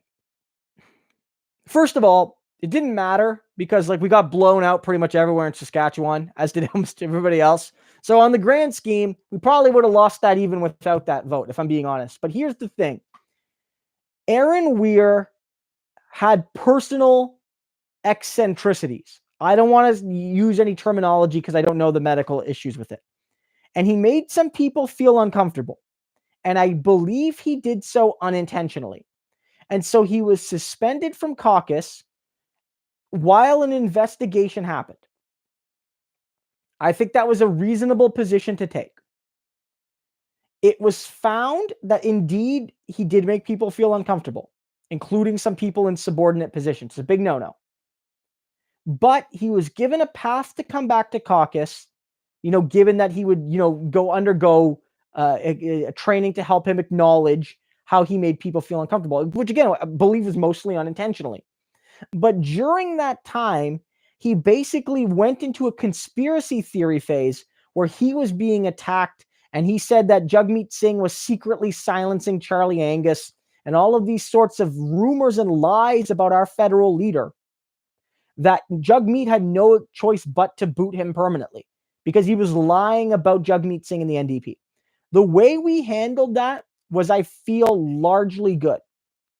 I don't have any major issues. And frankly, the biggest concern I have was that so many people in Saskatchewan who just bought into the Sun News and, Meta Canada hype and the Conservative Party hype just were willing to just totally ignore the experiences of young women in our party who have said that issues about men making women feel uncomfortable, intentional and unintentional, are more prevalent than you might think. And we need to have these discussions. And so the way that his riding association conducted themselves, I don't feel was necessarily fully in accordance with a feminist perspective for our party. I feel if anything, Aaron was given the benefit of the doubt, and he was right to be given that benefit, but he did not use that benefit productively, and instead used a sort of it launched into a right-wing conspiracy theory against a leader. And I think he's exactly where he should be, which is an irrelevancy right now. Okay, Sin Historia says, if Trudeau was still a Liberal but had a different last name, do you think Albertans would like him more? That's a good question. Probably a little bit, but not a whole lot more. Like, here's the thing. The way Alberta voted, if Trudeau would have gotten like an extra 5% in Alberta, I don't know if he would have won a single seat. So it's sort of irrelevant. Yeah, the Trudeau name is reviled in Alberta and in much of the West, but the Liberal Party brand is still largely reviled in much of the West, right? Like, so it's a tricky question. Yes, but I don't know if it would matter enough, if it would be enough to matter, if it put another way. Okay, Stephen Colbert Cheese says, if you want to raise the viewer count, you guys need to keep playing up this fighting with each other bit. Yeah, I guess we could probably get into a rumble, maybe. Dan Corbyn asks, is Aaron Weir the MP from Saskatchewan? He was an MP from Regina, yes. And he was, he's a strong voice, has ties to the labor movement, bright guy. I think, again, it was all a big misunderstanding. What did Aaron Weir in was not feminism or SJW/PC culture, but rather that he was a conspiracy theorist against Jagmeet Singh, and Singh turfed him for besmirching his name and for lying about the motivations of the party. Okay. Vote for Daddy Bernie says, can you make fun of Dave Rubin, please? Who's Dave Rubin? Dave Rubin is like a guy who has like a big YouTube channel that's, I think, funded by like additional money from like the Koch. Not that I don't want to say specifically, but gets like billionaire right-wing money. It's a very well-produced YouTube channel. He has like interviews with people. I don't actually know a whole lot about Dave Rubin. I know, like, if I'm being honest, like, I guess my best way to make fun of him is like, I don't give a damn about him, and I don't think I've ever watched one of his videos. He's irrelevant to me. In fact, I'm pretty sure that I'm as relevant to him as he is to me, and I have, what, 1% of the subscribers? 2% of his subscribers? I don't know. Okay. So Craig, who's being like freaking hilarious tonight, says, Christo, never be afraid to say laying the pipe. If it was good enough for David Wilcox, it's good enough for this channel. Okay, so guys, the problem is, and maybe this is my failing as a wife, I don't think Christo knows what it means. I do know what it means. Don't say it. I do. But I will explain it to him later. I do know exactly what it means. So in the Alberta provincial election, the Liberal Party of Alberta, which is, again, has 0 seats, made that one, their like slogan, that like, what we want to do in this election is lay some pipe. And they knew exactly what it meant. I'm not looking to get demonetized for this video. Okay, stop. So we're going to stick strictly to innuendo. Stop. I want there to be silence until I find the next question. Hey, guys. Okay. Bahab says, what was your take on Paul Manley being kicked from the NDP? Was it due to Palestine, Israel? Not being allowed to run.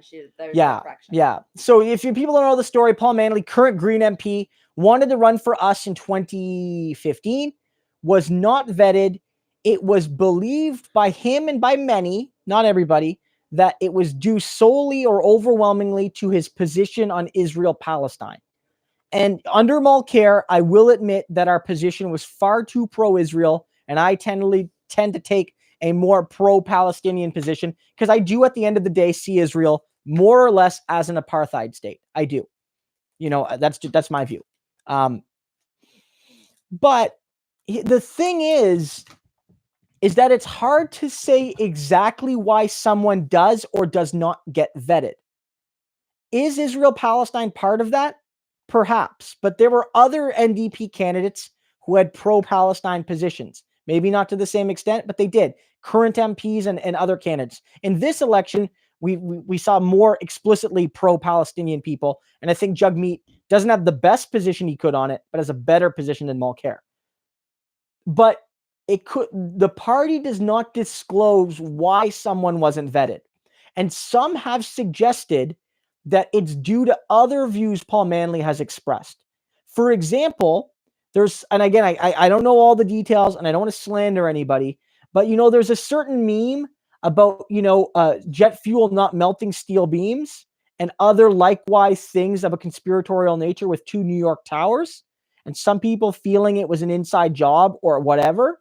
And that conspiracy theory was held by no fewer than 5 Green Party candidates in this election.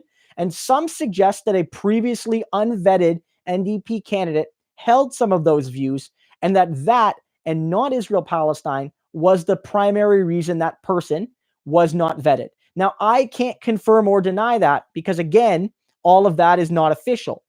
But it could very well be the case that, one, Mulcair did not like Manley given his views on Israel-Palestine, but two, unvetted him for a totally different and equally and more reasonable or more acceptable reason. Both of those are possible. I don't know. If you can boil it down 100% to Israel-Palestine. Okay, I'm going out of order, but this is relevant. So Drew M says, is the NDP right now too weak on Israel? I think we should be more critical of Israel. I do. I think we should be. I think it's an issue of our times, and those who are not more critical are going to 50 years from now going to look to some degree, guys, and I'm not trying to be hyperbolic, look like the apartheid defenders of South Africa. Really, I do feel like the Liberal Party and Conservative Party are going to look like Afrikaners 50 years from now. And we're not a whole lot better. I mean, the Liberal Party and Conservatives almost want to criminalize criticism of Israel, specifically via BDS. The NDP has a more reasonable position, which is that they don't support BDS, which I sort of do support BDS, but they don't want to criminalize BDS. I think we should take a stronger stance in favor of the rights of Palestinians and against the project of apartheid that is Israel. And we have to recognize, guys, that I get it. I get the complex historical nature of Israel being the homeland of the Jewish people. But at the end of the day, Israel is a settler colonial state. It's set in a similar mold to Canada, Australia, New Zealand, and the United States. And its politics are very similar to ours. So I think that much more needs to be done to link the struggles of Indigenous people in Canada and in the United States and in other, in nations to the struggles of Palestinians. The struggle of Palestinians is very similar, more similar than we think, to the struggle of Indigenous people in this lands. And the colonial actions of Canada's historic government is much more similar to the actions of Israeli apartheid than we'd like to think. And I think all of these things need to be made more explicit by the NDP. I do think that. Then again, look, should this be the reason we fight at every convention? I don't know. I don't think so. But I mean, it is an important issue for people. And yeah, I don't know. Okay. Zachary asks, what do you think of the no-party system in the Northwest Territories and the selection of their premier? I mean, I think it's interesting. I think that you have to Northwest Territories is massive, but the total population of the territories is a small city, a big town even. You know what I mean? How many people live in the territories, guys? 30,000? 40? Can somebody let me know how many people live in the territories total? I think it might be less than 50. It's less than 50, isn't it? Which means that it's a small city. So much like how many municipalities can make a kind of nonpartisan political system work, and you could say hypothetically have a city where you don't elect a mayor, but say you elect 7 city councilors and they pick a mayor from amongst themselves. You could have that. I don't know if that system would work with a parliament of 300 and a country of 35 million in the way it works for a small population-wise, a small area like the Northwest Territories. I don't know if it's transferable to provincial or federal jurisdiction. I don't know if it is. 44,826. Thank you so much. According to Zachary. Thank you so much. Great things. Yeah. So it's like if it was a city, it would be a small city, right? Like Brianna, you're like Brianna's from Aurelia. How big's Aurelia? I'm just giving away all the Brie. I'm giving away a lot of Brie tales today. Get it details, but with Brie. How big's Aurelia? Oh my god, you're such a loser. They're like 30,000. Yeah. So it's like Aurelia and a bit, right? And so it's like, yeah, if you wanted to make a nonpartisan council there where it's more collaborative in nature, it could hypothetically be possible. A lot of that is also in part rooted in certain indigenous traditions. Of course, not all the MPs there, not all the are indigenous in the Northwest Territories, but like in certain indigenous cultures, more collaborative and deliberative discussion is prioritized over our more like up and down voting system. But again, that tends to work more effectively in smaller groups of people and less in massive parliaments. Okay, Adam Burke says, I heard that there was a recount taking place in a riding in BC involving the NDP. Have you heard any news about this? Not yet. Yeah, there is a recount there. It was a very close election. I think the vote count was less than 200. Who knows if it will flip, but there is a recount happening there. If we get it, that'll flip a seat to the NDP. It'll be fantastic. That'll be our 25th seat. But of course, it's not razor thin. It wasn't like it was 3 votes. So I'm not holding my breath. But if it happens, it happens. And if it goes our way, it goes our way. Okay, cool. Okay, Christo says, do you think that the Dems winning the governorship in Kentucky is a... Did I say Christo? Yeah, you said yeah. Zachary. I was like, another Christo. I'm like, no. Is one of my guys? No. Zachary says, do you think that the Dems winning the governorship in Kentucky is a signal against Mitch McConnell in 2020? That's yeah. So after this stream, go check out my video I posted last night where I actually spent I did a short like 5-6 minute video on that exact question where I basically said, look, at the end of the day, what does this mean? And what I think this means is that this is trouble for the Republican Party. Kentucky is a red state. And this was a very narrow win, but it beat the polling expectations and it beat the historical averages in Kentucky. Further to that, the particular governor in question, Bevin, was fairly close to Trump. So more than most Republican governors, him losing is also a rebuke of Trump. Further to that, this particular Kentucky Republican was very outspoken in his attacks on Medicare and on teachers. And so this is a rebuke against Republican policies that have attacked working people and social services. And yes, this is a statewide race. And so the same voters that vote now will be voting exactly 1 year from now in a statewide race for Mitch McConnell's Senate seat. And if they can win this, then they can certainly win McConnell's seat. One final thing that may benefit the Democrats is this is an off-year election. And off-year elections generally benefit Republicans because older and whiter voters are more likely to vote all the time, whereas younger and more diverse voters tend to vote heavier in elections where the president is actually on the ballot. So midterms, so every even-numbered year, the House gets reelected, but only every 4 years does the president. But on these odd-numbered years, there's usually only a few elections and only in some of the states. And so this odd-numbered election in Kentucky probably drew lower turnout than the 2020 general election will because everyone's going to be talking general election all the time. Whereas even in Kentucky, I'm guessing this governor election wasn't the story that next year's presidential and senatorial elections will be. So that should benefit the Democrats because you'll more likely see young and racialized people get to the polls. But of course, races are not always the same, even if the parameters are the same.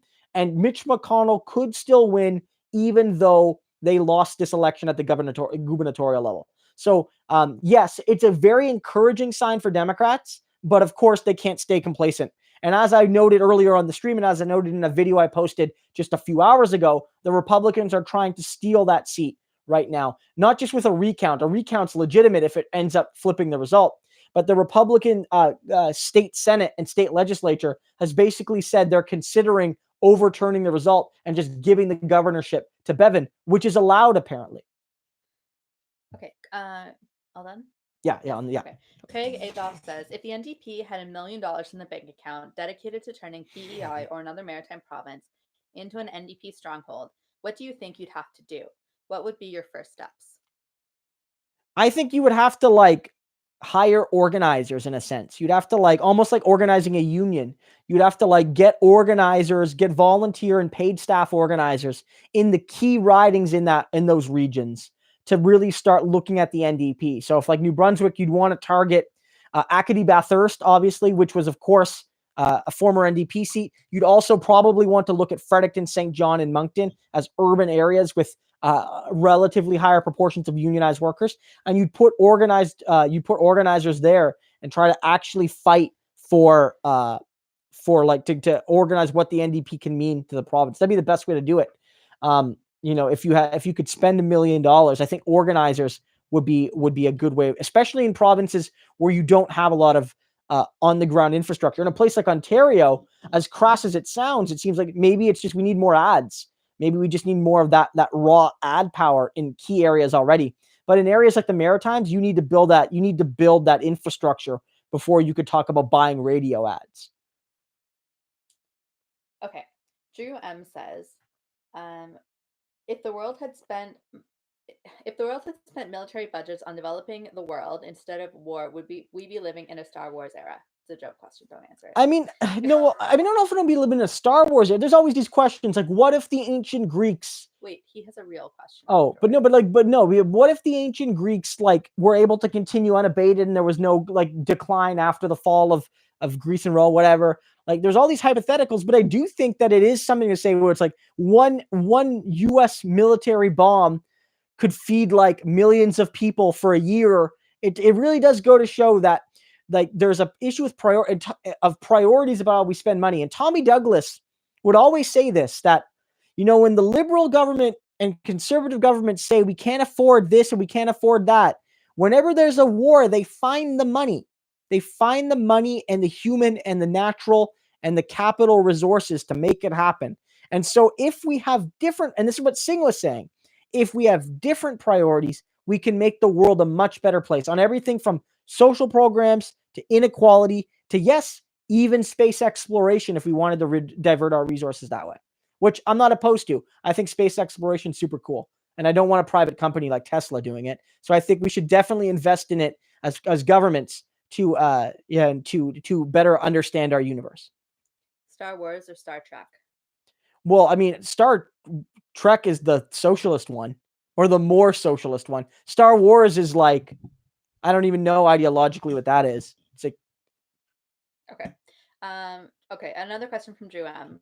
Chris, he says, in an ideal world, should the Atlantic or Maritime provinces be joined into one?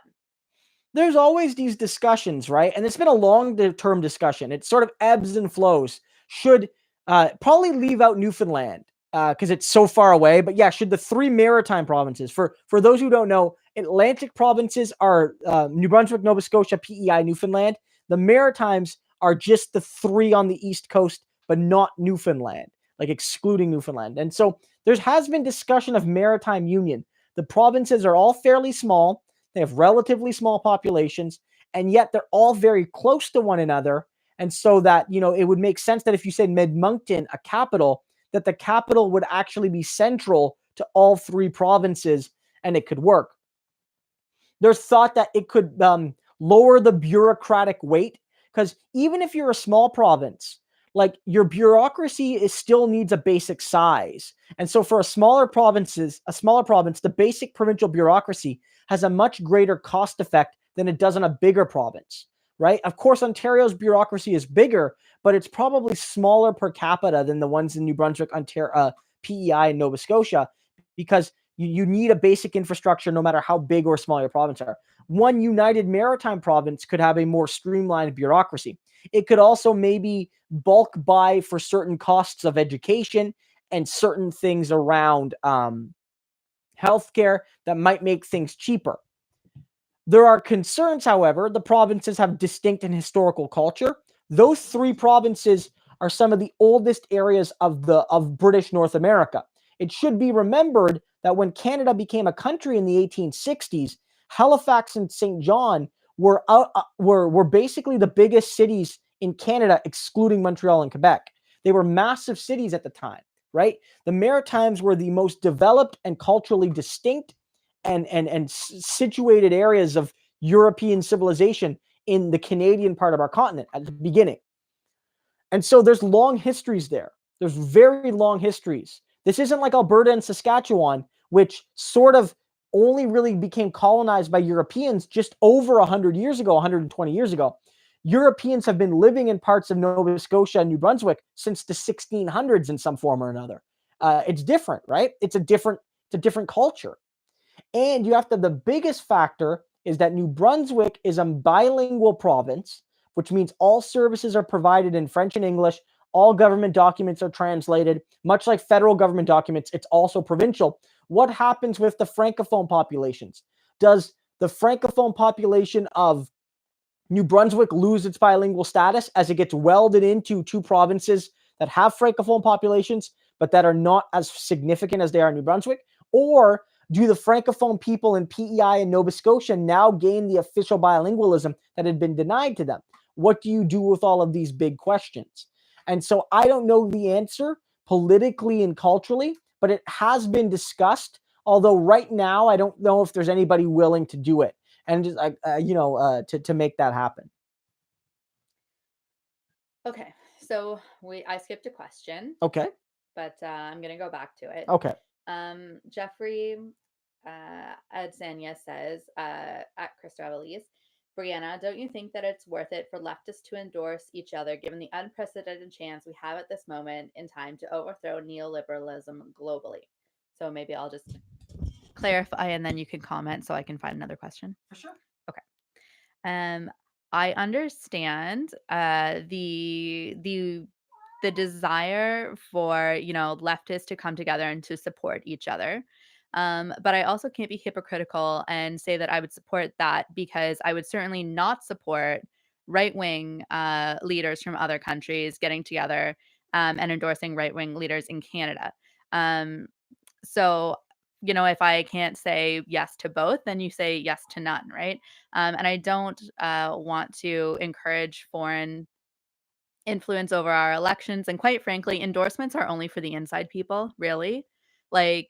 So having Corbyn endorse Bernie or Bernie endorse, Jagmeet, only the insiders are really going to care. But I don't think that's the same for the right-wing leaders because they're often more populist. So that's why I said I didn't want international endorsements. But maybe Christo, you can comment. Yeah, I mean, I spoke about it. I'm a little bit more comfortable with it. I don't think it's absolutely required, but I think Brianna's position is a perfectly reasonable one, and I don't think she'd be alone in holding that. It's like, for those there are some who felt what Obama did was inappropriate when he endorsed Trudeau. And so if you do feel that, then you should feel inappropriate when, say, if Trump endorsed Scheer, which obviously Scheer would hate because that would be the death knell if you got an endorsement from Trump as a Canadian politician, or if Bernie endorsed Jagmeet, which I would have loved to see. But you're right. If you're uncomfortable with your opponents getting endorsed by foreign politicians, then you should be uncomfortable with the same.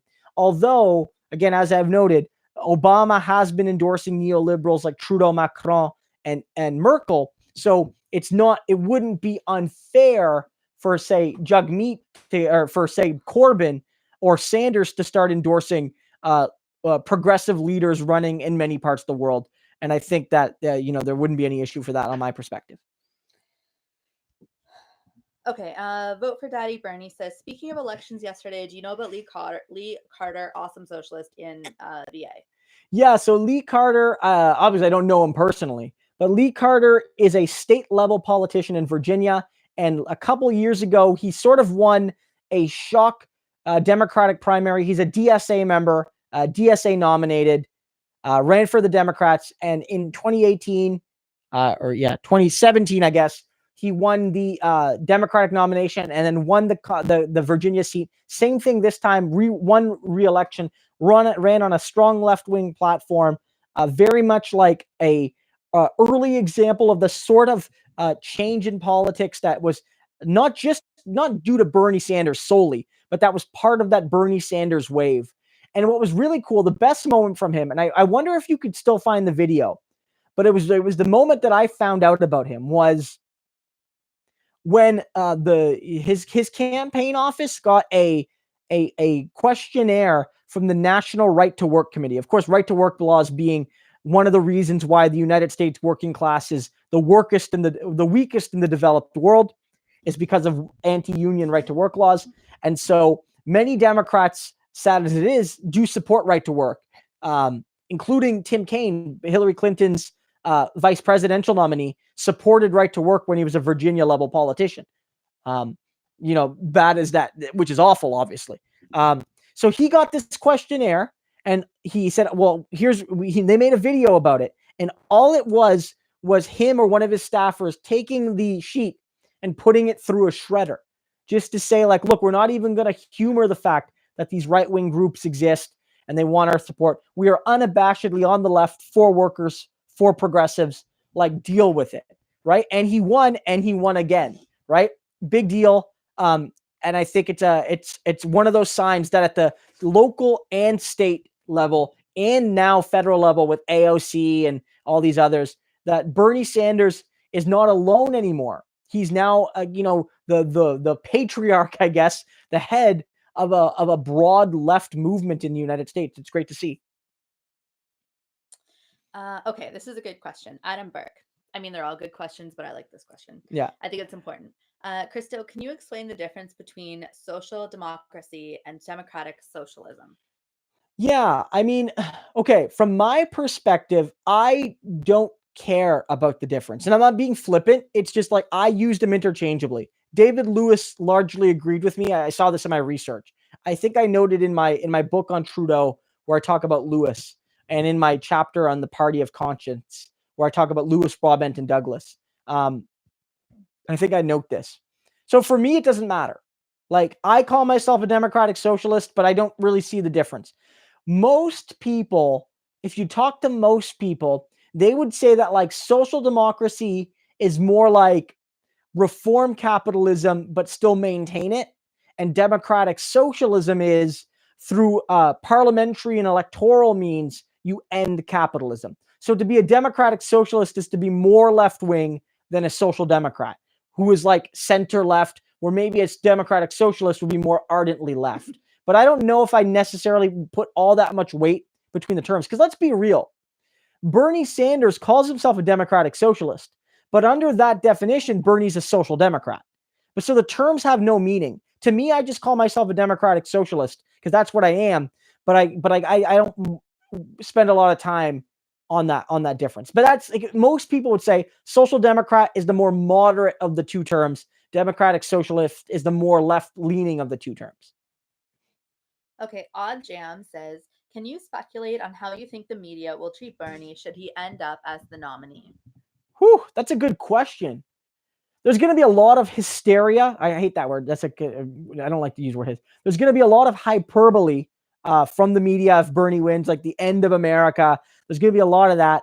But there's sort of that already in some ways, right? Bernie's already been told that he's destroying America, that he's ruining the country. I don't know where they're going to ramp up from where they're going. But I do think that, yeah, the media is going to be hard against him. 100% they're going to go hard against him. But it's going to be tricky because his opponent is almost certainly going to be Trump. And so Trump is not exactly an easy guy to defend. So it'll be very interesting. But yeah, it's going to be crazy. It's going to be insane if Bernie becomes the nominee, the media biased against him. So Lisa's here. Lisa Hildebrand. She says she's sorry she's late. Lisa, thanks for stopping by. Thank you for the donation. I really appreciate it. And of course, it's great to have you guys here whenever you can be here. I know that, Wednesday nights don't always work for everybody. Keep in mind that I do put these up after so you can check them out, and come see them. And of course, I do these every week. So maybe you don't catch me one week, but you do the next. Great to have you here, Lisa. Okay, Brown Socialist says, what do you think about Amazon pouring millions to oust Kashima Swant? Yeah. They ran a neoliberal guy. Yeah, I mean, that was an interesting one. So Kashama, I don't know how to say her name either. Kashama Sawant, I think. If somebody can give us a phonetic there, She was I believe she lost, right, guys? Unfortunate as it is. It wasn't all great news yesterday. She was a socialist city councilor in Seattle and has been for a decent amount of time. I think she predated the Bernie wave even. She was like the precursor in some ways. One kind of, and she won on like a lot of workers' issues, tenant issues. And Seattle is a very interesting city because it has a lot of left-leaning elements in it, but it's also a big center for big tech, for Starbucks. It's like a hub of a lot of neoliberal industry. And I do think that a lot of people were vested in defeating her, given how much headache she's given to the elite in that city and also the elite beyond Seattle as well. And I think they ran somebody who had the veneer of a social progressive against her and appears to have worked. I don't know if that result has been determined, but last night it did look like she was losing by like 4 or 5 points. So apparently the vote's not over yet, but she's down by 6%, and yeah. she is Brown Socialist says she Yeah. was the original Fight for 15 leader. Yeah. And that's a great point. That's a good point. She was a key driver in the international movement, really, and the fight for 15, like, which is now a big thing in Canada as well. And Seattle became one of the first jurisdictions, I think, to get that $15 minimum wage in North America. And that was in large part, of course, it's a movement, but she was a key player in that movement. So it'd be sad to see her lose, but I hope that she channels that and runs for Congress or runs for Senate. And I mean, it would be great to see her alongside AOC in President Sanders' cabinet. Okay, Dan Corbyn says, thoughts on Lee Copperman, the billionaire who cried on television. What's that about? I almost made a video about this, but there were better videos on it by David Dole and Kyle Kalinske and others. Sometimes I let the big dogs handle some of those issues because they do a better job than I do. But so basically a billionaire was on TV and he was like, Trump and Warren are tearing this country apart. And Trump's awful. So he's right about Trump being awful, but then he's mad that Elizabeth Warren would tax 2% of his wealth above $50 billion. And it's like, he's like crying that like she's ruining the country and she's the socialism and fascism are tearing the country apart. And it was so out of touch. Like it was so out of touch that like he would fear that Elizabeth Warren taxing billionaires a little bit is like the end of the country. And so it was played up as like this man's we can't have back. But like most people just thought it was like a billionaire crying. And again, like I'm a Bernie guy, but like there was some really good tweets. It's like Elizabeth Warren just made a billionaire cry on TV. That's got to earn her some points from progressives at least. And I was like, yeah, it's fair. That's fair. She did make a billionaire cry. That was it basically. Well, I don't know. That kind of reminds me about the video you made today about like capitalism only works. Like, can you talk about that? Because I just can't get over it. Yeah, I just can't get over it. There's a video I made today on Charlie Kirk, and he was basically like, capitalism forces you to be moral, which is like the opposite of the truth. And it goes to show you just how deluded some like American capitalist supporters are, where they not only think capitalism is good, but they actually think that it's a perfectly moral system. And when you have that belief, it's no surprise that like even moderate reforms, Warren's not even a social democrat, but even moderate left liberal reforms make you think that your country is dying. It really shows a lack of perspective. It was just insane. Yeah. Okay, Adam Burke says, Christo, have you heard the story about Alberta making changes to the laws to prevent homeowners from being sued if they injure someone committing a crime on their property? Can you comment? I haven't heard of this specific thing in Alberta, but I think I've heard of similar things in like the US. I mean, it sounds like the thing that's common sense. Like you hear these stories in the newspaper and they're almost always tilted to the right. It's sort of like the McDonald's coffee thing where like everyone just assumed the lady was being a whiner and was trying to get rich, but you actually read about the story and you find out that like she got severe injuries and McDonald's was repeatedly negligent and on and on and on. McDonald's knew that their coffee was too hot. Exactly. So this is one of these things where it's like, oh, a robber comes onto their property and they trip and fall over something and they sued the owner. And it's like, I don't know if these stories are even true, but like they feed a certain right-wing narrative. I mean, I guess it sounds reasonable, at least on the surface, to say that like if you're in the process of committing a crime on another person's property, They shouldn't have liability for any injuries you sustain in the process of that crime. But I could see how this could be abused. I see how this, especially in a province like Alberta, could be heavily intertwined with racial issues. I don't know. I understand that this sounds common sense, but I still wonder about how this could be abused and intertwined with anti-Indigenous and anti-Black and Muslim discussions about who gets to how this law is applied. I don't know. I have real concerns, but I definitely see it as the sort of thing that appeals to like a Law and Order, like right-wing demographic. Okay, Craig says, did you say that you don't consider Warren a social democrat? Why is that? I don't know. I think like to me, it's like if I was to put like Warren would be like, I don't know. That's a good question. I'd have to think about it more. I see Warren as like a left liberal. I see her as very much like someone like if like the liberals don't really have that same left wing, but more like a Kroll, like a former liberal like that, who's like an ardent defender of capitalism, say they love capitalism, like she's capitalist to her bone, yet wants pretty strong reforms to capitalism. Whereas most social democrats should be at least skeptical of the market. Like, look, the NDP isn't nearly critical as capitalism as it should be, but I haven't ever heard like people complain that like the NDP leaders don't say the socialist word enough. But I've also not heard Jagmeet ever say I love capitalism either, like Elizabeth Warren says. When's the last time an NDP leader, as NDP leader, said, I love capitalism? I can't think of one.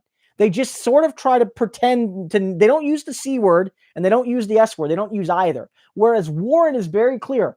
I love capitalism. Bernie Sanders, though, he does say he's a socialist. And whether Bernie is a social democrat or a democratic socialist, he's one of the two, right?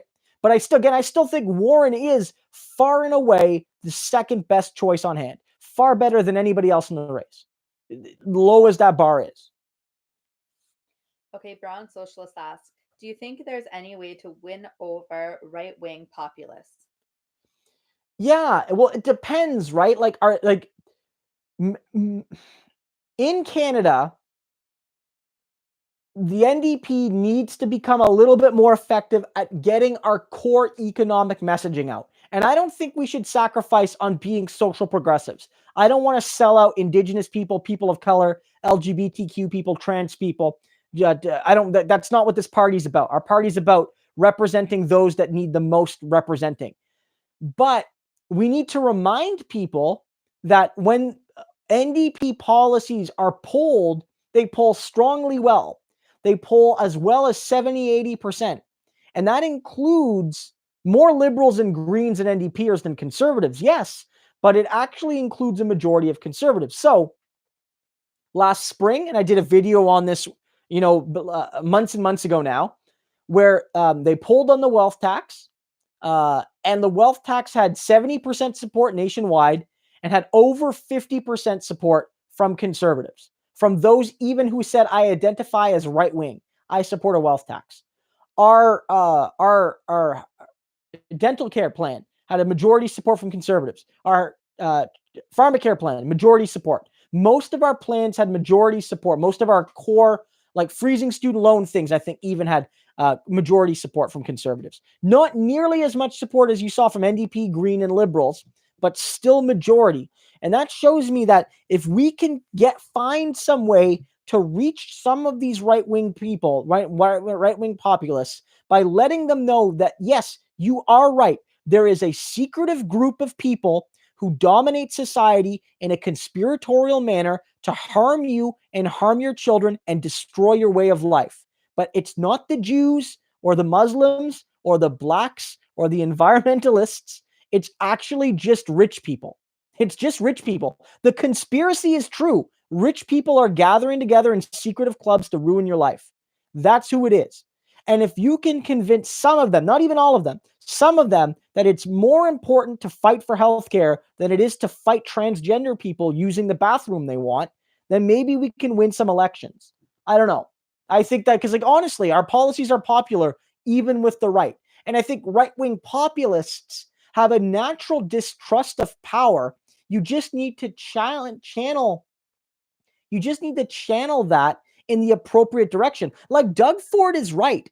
There is a downtown elite in Toronto that runs things, but that downtown elite is Doug Ford, right? And the millionaires who bankrolled Ontario Proud and the pro development crowd. That's the downtown elite that runs stuff. The right wing populists are actually right that there's a secretive cabal of people who have power over regular people. They're just wrong about who that is. Okay, Philip Rodingham says, if it hasn't been asked already, who might be the next leader of the Green Party now that Elizabeth May is stepping aside? Yeah, so just a quick recap. I don't know if I make a particular prediction. I think it's like they could either go the eco-capitalist route they're on, like the center-right kind of figure like Elizabeth May, or if they go in a more left-wing direction, they might pick somebody more akin to the NDP, which could lead to more NDP Green cooperation, which I would not be against if the Greens demonstrated a real desire to adopt, Green New Deal type talks and adopt a real socialist analysis, or even just a social democratic one. But, so I would say like somebody like Alex Tyrell definitely seems like he's more on the left within the Quebec Greens. He criticized Elizabeth May from the left, both on economic, social, and environmental issues during and before this election. But I think, honestly, a sleeper pick to be like a more centrist Green Party leader would be Jody Wilson-Raybould. I don't think you can count out the fact that she was basically endorsed by Elizabeth May and the Greens over the Green person that ran against her, and that there were rumors she was going to join the Green Party, just before she went independent, that her and Jane Philpott were going to become Greens. And so when you combine all of that, I could see Jody Wilson-Raybould becoming the next Green leader. And I would not be surprised if Elizabeth May right now, at least personally, is talking to Jody Wilson-Raybould saying, hey, look, there's a party for you to step into the leadership role. You can become a national leader right now. And you just got to be, if you want to be the Green Party leader. And I think that she would probably have the clout to make it happen. Okay.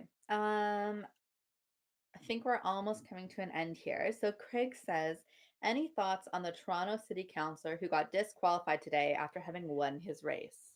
Yeah, so Jim Karygiannis was a city councillor in Toronto, which is very interesting. And he's a longtime political figure. I believe he was a Liberal MP before. He's got a long political career and won his seat again, despite once Doug Ford redrew the provincial boundaries. And what ended up happening is you have a strict spending limit. I don't know how it's calculated, but you have a strict spending limit about how much money you could spend during the campaign and then after the campaign. And there's a mixture of money you could spend during the campaign on core election expenses, and then also how much money you can spend on like parties to thank your supporters.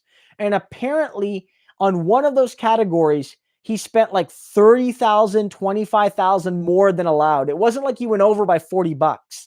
He spent significantly more than he was supposed to.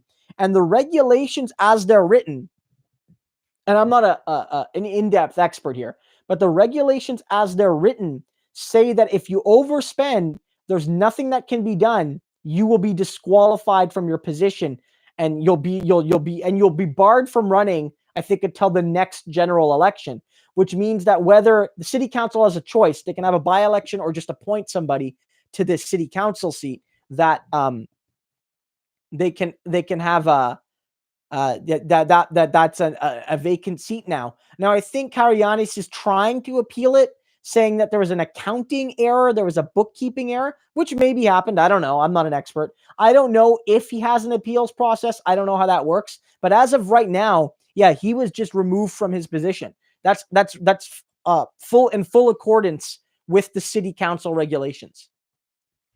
Okay, Brown Socialist says, what should the ONDP do right now to win the next Ontario election? Should we be campaigning already? I mean, I think, right now the ONDP is doing a good job opposing Doug Ford. I do think it might help to start pushing that vision. I think one thing that Horwath has done that Mulcair never did was that when the NDP won the official opposition federally, that in 2011, they especially once Mulcair took power, everything was like, we got to look respectable. We got to look respectable. We got to look respectable. We got to look all of that, right? Like, and because it was like, oh, we got to be seen as the next governing party and all this and all that. And I warned the party at a meeting. I actually talked to Michael Balagas, and I said to Michael Balagas, I'm like, look, don't do what Tom Mulcair did. Don't ignore the left-wing policies that excited 30% of this province and more to vote for you. And many of those people have never voted NDP before or haven't voted NDP for like 20 years. Like, don't forget that. And I said that you got to keep pushing for those things. And they have been doing that. And Ontario NDP MPs have been doing town halls on the issues that matter to Ontarians across this province. I think they got to keep doing that. I don't know when the time is to officially start campaigning. I think you have to balance that. But I do think that this Ontario NDP caucus has done a great job at Queen's Park, but has been, I think, better at being around the province than the federal NDP was when we held the opposition leadership. And I think that the Liberals are going to, I'm not counting out the Ontario Liberals, but their path back to power is way harder than the federal Liberals. The federal Liberals had Justin Trudeau. They had the legacy. Trudeau's this charismatic guy, and he was the son of Pierre Trudeau. It was this mythology, this fairy tale of the prodigal son returning to restore his country and his party to their ever lost glory. It was a fairy tale, right? Liberals in Ontario don't have that. They have Michael Couteau, they have Del Duca, they have Mitzi Hunter, all of whom, when you plug them in to polling, lower the Liberal support relative to a no-name leader. Literally, the Liberal Party with no leader. The only Liberal Party leader that gives them a sniff of winning is John Tory, and I don't know if he wants to be Liberal. I don't even know, right? And they don't have official party status, which means that Justin Trudeau, when he was third-party leader, still got to ask a lot of questions and get camera time in Parliament when he was there. None of the Liberal leaders have that. They don't have that luxury. They're silent in the House. They could fit in a minivan. And now they have 2 vacant seats, both of which are in key Francophone areas. Even if they win those by-elections, it means that for the next few months, the Liberal caucus is very tiny in Queen's Park. So I think the Ontario NDP is doing what they need to do, which is they're remaining relevant. They haven't abandoned the left-wing ideas they ran on, and they're giving greater spotlights to the candidates. Andrea Horwath ran a good campaign in 2018, but one of my criticisms was that she didn't do enough to highlight the really, really strong people running for seats alongside her. She could have done more there. And one of the things that's happening right now is that a lot of these people are getting more attention. Buttigieg Approach, Merritt Stiles, who else is getting a lot more attention? Sarah Singh. Geez, I'm slipping on a lot of names right now, but there's so many. There's so many really strong, a lot of them young women, which is great to see. MPPs really building a provincial profile. And that's going to be a key, because people are going to be like, look, we like Andrea. Andrea's still popular, but they want to have confidence that the people around her know what they're doing, and they're laying those seeds there. Okay. So Stephen Colbert has a question. I'm going to try my best to read this. Okay, he says, I liked the way Laurel Murray and Jack Austin tried to proportion Senate seats by region instead of provinces in 2006 to appease the West somewhat. Do you think that idea might be revisited now? Does that make sense? Yeah. Okay. I mean, the Senate's really interesting. I think the Senate's weird, right? Because the Senate's still unelected. So yes, technically and historically, the Senate can be used to address regional biases, to whether it's to pull an emergency senator into your cabinet when you don't have an MP from a particular province or region, or whether it's just to have provinces represented in the Senate, kind of in a guaranteed sense that there are allocated provincial seats. I see the value, but I think the Senate being unelected is the fundamental issue. If the Senate's unelected and it's seen that the Senate has the right to critique legislation, but not really to challenge it, at least not frequently, then you're not going to have the Senate solving regional representation issues. I've noted this before. The way you solve regional representation issues is proportional representation via mixed member proportional or the single transferable vote. Because that way you almost guarantee that every major party will have a seat in almost every province, which with maybe the exception of PEI, because it's so small that I don't know how proportionality is going to work in a province that small. There's so few seats. I don't know how you redistribute them. But for instance, Saskatchewan has literally 100% of its seats to the Conservatives. But if you allocated seats proportionally, the NDP and Liberals would have at least gotten a couple seats each. Same thing in Alberta. The Liberals would have got some. And, the Conservatives probably would have gotten a seat or two in Newfoundland, where they don't have one. I don't believe they got one in Newfoundland. And the NDP would have gotten seats in Nova Scotia and New Brunswick. They would have also gotten more seats in Quebec. And the Greens, of course, would have gotten way more seats in BC, but also seats in other parts of the regions of the country.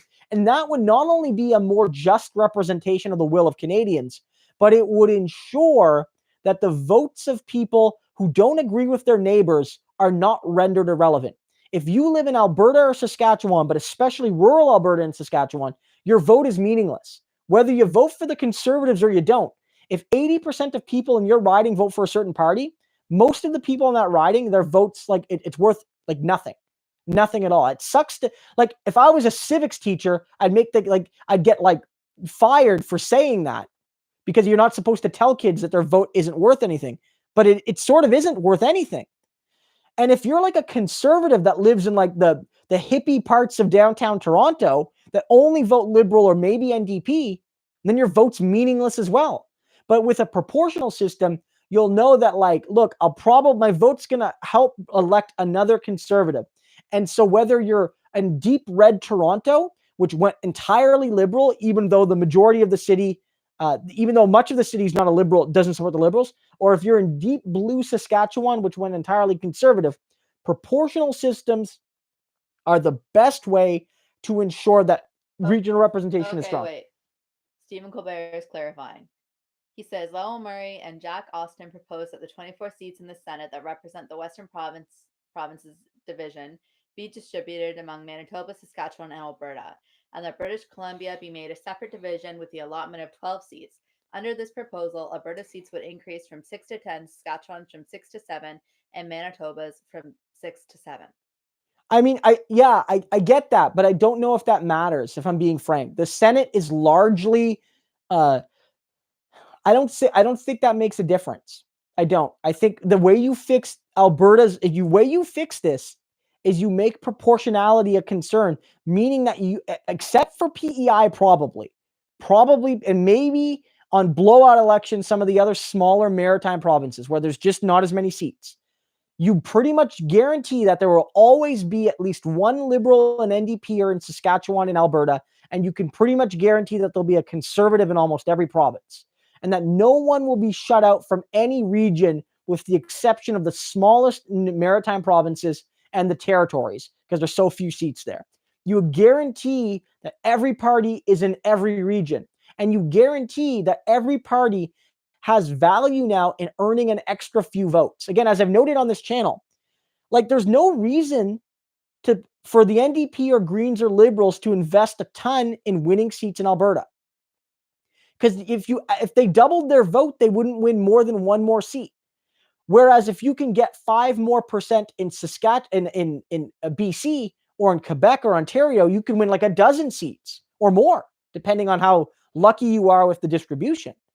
And so with proportionality, the NDP would be more likely to appeal to Alberta, and Albertans and Conservatives would now need to worry that getting 60% instead of 62% might actually cost them seats. So I think proportionality is the best way to include the West in governments going forward. Okay. Vote for Daddy Bernie says, please have more discussions with Michael Brooks. That's why I found you. Yeah, I'd love. Michael and I keep in touch. We chat a bit on Twitter every now and then. I don't know. We have no direct plans for me to be a guest on his show at the moment, but Of course, if something comes up and he reaches out to me or I reach out to him, I'm assuming we'll hook up again. And if that happens, I'll let you guys know. Yeah, at Michael Brooks and tell him to invite Christo back on. Just kidding. Okay. Philip Rottingham says, do you think the NDP could ever break through in the 905 area, provincially or federally? I think they have a chance. Provincially, they sort of did have mini breakthroughs. So the 905 is always a weird thing because Hamilton is technically 905, and that's like an NDP area. But provincially, the NDP did very well in Hamilton, including the semi-rural parts of Hamilton. The NDP also won, I believe, 2 seats in Brampton, which is the 905. So the NDP can have partial breakthroughs in some of these areas. I believe didn't we win a seat? Did we win 1 seat in Scarborough even, maybe? Well, I don't know. Socialist says we did kind of win some 905 yeah. points, though. So, but yeah, if you're talking about a larger scale breakthrough, it's good. 3 in Brampton. Yeah, 3 in Brampton. So like there were like, but now if you're talking like more purely like Mississauga, like Newmarket, Aurora, like those more suburban parts of 905, that's a challenge the NDP hasn't seemed to crack yet. I don't know if that's going to take the NDP developing more consistent credibility within racialized communities as part of it. I think also it might be a generational shift that certain communities there are more conservative and that maybe as younger generations come in, they'll be more willing to vote for us. But right now, that is the biggest barrier to the NDP is cracking that 905. That's the biggest challenge. And the NDP, again, has found, like, there was a breakthrough in Ontario provincial election. We've won some seats that we would have never won before. But doing it again is going to be the test and expanding on those goals. Winning, say, all 5 in Brampton, winning more seats in Scarborough. That's going to be the real test. Wyatt B says, what's the best way to support the NDP? I mean, with money. There's a bunch of things you can do. 1, get involved in your local riding association. And give them money. Yeah. Look, right now, if you could do one thing, give the NDP some money. The NDP needs money. Needs volunteers. All parties need volunteers, all that. NDP needs money. Here's what you do. Give to your local riding association, but I know this is going to sound unpopular. Like, don't give to your local riding association if you can give to the federal party or your like the federal party needs money right now to pay off its debt and to build its central capacity, right? That's what I'm thinking. I give money to my local riding. I do. If my local MP is listening, I give money to him. I gave money to my local candidate. Brianna and I did that. But Brianna and I both have a pack for a given amount of money each month to both the federal and provincial parties. So what you could do is I think for as little as $5 a month, if you have a credit card, you can go onto the NDP website and you can set up a monthly donation to their federal and or provincial parties. You have to do them as separate donations. And you can set up $5 a month that will go to the NDP. They love PACs. They love PACs because it's predictable money. It comes in. If you can afford, say, it might be easier for you to afford $5 a month versus $60 at once. But the tax benefit is the same. So it's still, if you donate, say, $10 a month, that's $120 over the year. When you do your taxes at the end of the year, you'll get 75% of that back on your taxes. So you'll only end up costing you $30 at the end of the year. So that's what I say. Do a pack for 5, 10, 15, if you can afford that, dollars a month with your federal and provincial parties. And that's the best way you can contribute financially. But of course, for those who can't contribute financially or who do, but then want to do more, getting involved with your local riding association is the best way of doing it. Yeah, no, I second that. Christo and I were involved in the riding association for a number of years, and it's a really great experience. You can get on the executive, you can be part of provincial council. Yeah. You can meet other like-minded NDP friends. Yeah, we made a lot of friends through the NDP. Like, Brianna's not currently on the executive right now, but I'm the vice president for the provincial. Yeah, I'm the vice president for the provincial NDP here in Kingston. So it's a great way to get involved, great way to meet friends, great way to stay in touch with what's happening in the party. I mean, some riding associations that are bigger, like maybe it's like you can't just run for, they might not just have a spot right away on the executive, but some riding associations really need like somebody on the ground level, especially some of the smaller ones. Here in Kingston, we're a bit more established, but in some ridings they're just really trying to build capacity. Okay. Drew M says the ONDP must expand as a big tent party to completely derail the OLP. What do you think? Yeah, I mean, I think that the NDP's position is largely correct. The issues they run on are popular. The NDP's positions are already fairly big tent. I think they just have to convince Ontarians of that reality. But I think you're right. I think that this election is going to be crucial in that they need to stop the growth of the OLP, or at the very least, ensure that where the OLP grows is not where the NDP is strong. Like, for instance, it wouldn't be the worst thing in the world for the OLP to take seats from the Conservatives in the 905 if it helps the NDP win a minority government. So, like, it, but I do think that in terms of being a big tent, I think that the NDP's policies are already the sort of policies that are popular with the majority of the province. Okay, Craig Adolph says, is there any chance the Ontario Liberals could run with a TBD leader? Or maybe we'll get Trudeau to go down to a part-time PM and also run for NPP.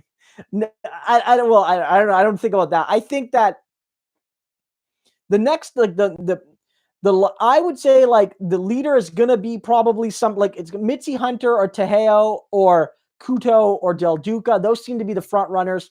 Some people have floated the idea of John Tory being the next Liberal leader. When you look at the polling, the Ontario Liberals poll well. Now, we haven't seen polling in a while, and the federal election just happened, so pre-election polling maybe is different, but most of the polling indicated a close three-way race when Horwath is included for the NDP, Ford for the Conservatives, and then nobody for the Liberals, just a blank Liberal Party. But when you poll for John Tory, he gets the Liberals closer to 40%. He almost brings them from back to a majority. But when you poll with anybody else like Del Duca drops the Liberals down back below 20 and puts Horwath in the first place. So the selection of Liberal leader could be very important. And a lot of the people currently running don't seem to help the Liberal brand. They seem to hurt it. Greg's hilarious. Are there any potential Ontario leaders with less humorous names? I don't know. I mean, I've even heard rumors that Chris Hadfield, the astronaut, was being considered to run for the Ontario premiership. Another rumor is Jennifer Keesmaat, the former the city planner for Toronto. She ran for mayor, of course, against John Tory. Didn't really do all that well, but there were rumors that she might be an Ontario Liberal leader hopeful. But I don't think that's I don't think that's her angle. Okay, Drew M, do the provincial NDPs still send out cards, a card with membership? The Ontario one does, but it's just a little piece of paper. It's not all that special. It's not even laminated. Yeah. We don't got laminated money. Okay, Rocket Reindeer says, Stephen Harper is infamous for his proroguing of Parliament. He said he was willing to help the UK with Brexit, then Boris prorogued Parliament. Any evidence Harper advised him? I don't know. That's an interesting question, but I mean, I don't think so. And the cases were different. I mean, I disagree with the Governor General's position for proroguing Stephen Harper's Parliament in 2008. I think that was inappropriate. I think it was very clear that Parliament had the will of Parliament was in favor of defeating the Harper government and instilling a new NDP Liberal coalition with Stéphane Dion as Prime Minister. And that the Governor General effectively allowed Harper to survive. But that, that's so long ago now. Whereas Boris Johnson, clearly, he lied to the Queen about the nature of his proroguing. I think it's different. Harper was clear in the fact that he was trying to subvert democracy. Boris Johnson lied. I don't think it's directly comparable, which is why it was so bad what Johnson did. The Speaker of the House called the House back and basically told Boris to F off because he lied to the Queen and therefore to God. That's how this works, right? Okay. Dan Corbyn says, why is climate change such a polarizing issue? Is it disinformation or a fundamental lack of science education? Huh. I mean, it's probably both to some degree. The lack of science education is part of it. there's major disinformation from individual grifters, but also like oil industry lobbyists. There's also the fact that like it's fundamentally a tricky thing because some people have interest vested in the short-term goals versus the long-term goals. Climate change is also fundamentally about, at least in Canada, I know there's wildfires and floods in Canada, but from like people see the long-term concerns about climate change being juxtaposed against like the immediate economic benefits of oil sands and things like that. And for some people, it's like they can't see the longer term problem. So I would say the biggest thing is probably misinformation, that certain groups, whether it's conservative parties or whether it's oil industry or whether it's other polluting industries, will know that the only way that they can kind of justify their continued defilement of the earth is by getting political support from people. So they have to spread climate change denial, or they have to attack the carbon tax, even if it's the way they do it is misleading. And they have to do all these things because if they don't, they won't be able to continue their political project, right? And so I think disinformation is probably the biggest one. Yeah. You know what? I think that's pretty much it for tonight. All right. So just a few more things. So guys, again, thanks for coming by. This was a great stream. The numbers haven't been as big as they were during the election, but I don't think that's a surprise. But we were at 50 to 60 for most of the night, and I'm really happy with those numbers, in the post-election lull. So that's great to see. Thanks again for coming by. Again, we do these every Wednesday night at 8 p.m. Eastern. We go for usually between 2 and 3 hours, depending on how many questions we get, what the steam of the chat is, like if we're all ready to go, or sometimes we finish closer to 2. I sometimes do impromptu live streams following major debates and events like that. So those happen a little bit more on the cuff. Brianna's not always here for those, but those do happen. Again, if you want to follow me here on Facebook, if you haven't subscribed, click that subscribe button and click the little bell. Doing those things will help you see my future streams and my other content. You can also follow me on Twitter. It's basically the channel name, but all one word, just at Christo Aivalis. Same thing. I have on Twitter. You can just look up Christo Aivalis on Facebook. I have a page and my personal profile.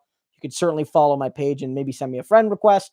And of course, I do have a Patreon where you can offer support there. Supporting me there improves the quality and quantity of content on the channel. For those who have been watching me for a long time, you probably saw that I was recording in my living room where I had a really bad background and, I didn't have a good microphone and the camera had really bad lighting. And now I have good lighting, a good microphone, and all of that is thanks to my Patreon supporters. And so if you want that stuff to continue to improve, that's the best way to offer me support. Other than that, guys, I'll see you next time. If there's any questions we missed, sorry about that. We'll get to them next week. If you really have a burning question, send me a note on Facebook or Twitter, and I'll see if I can give you some kind of answer. So have a great one, guys. See you next Wednesday. Check out the videos. I post pretty much every day, and so I'll see you soon.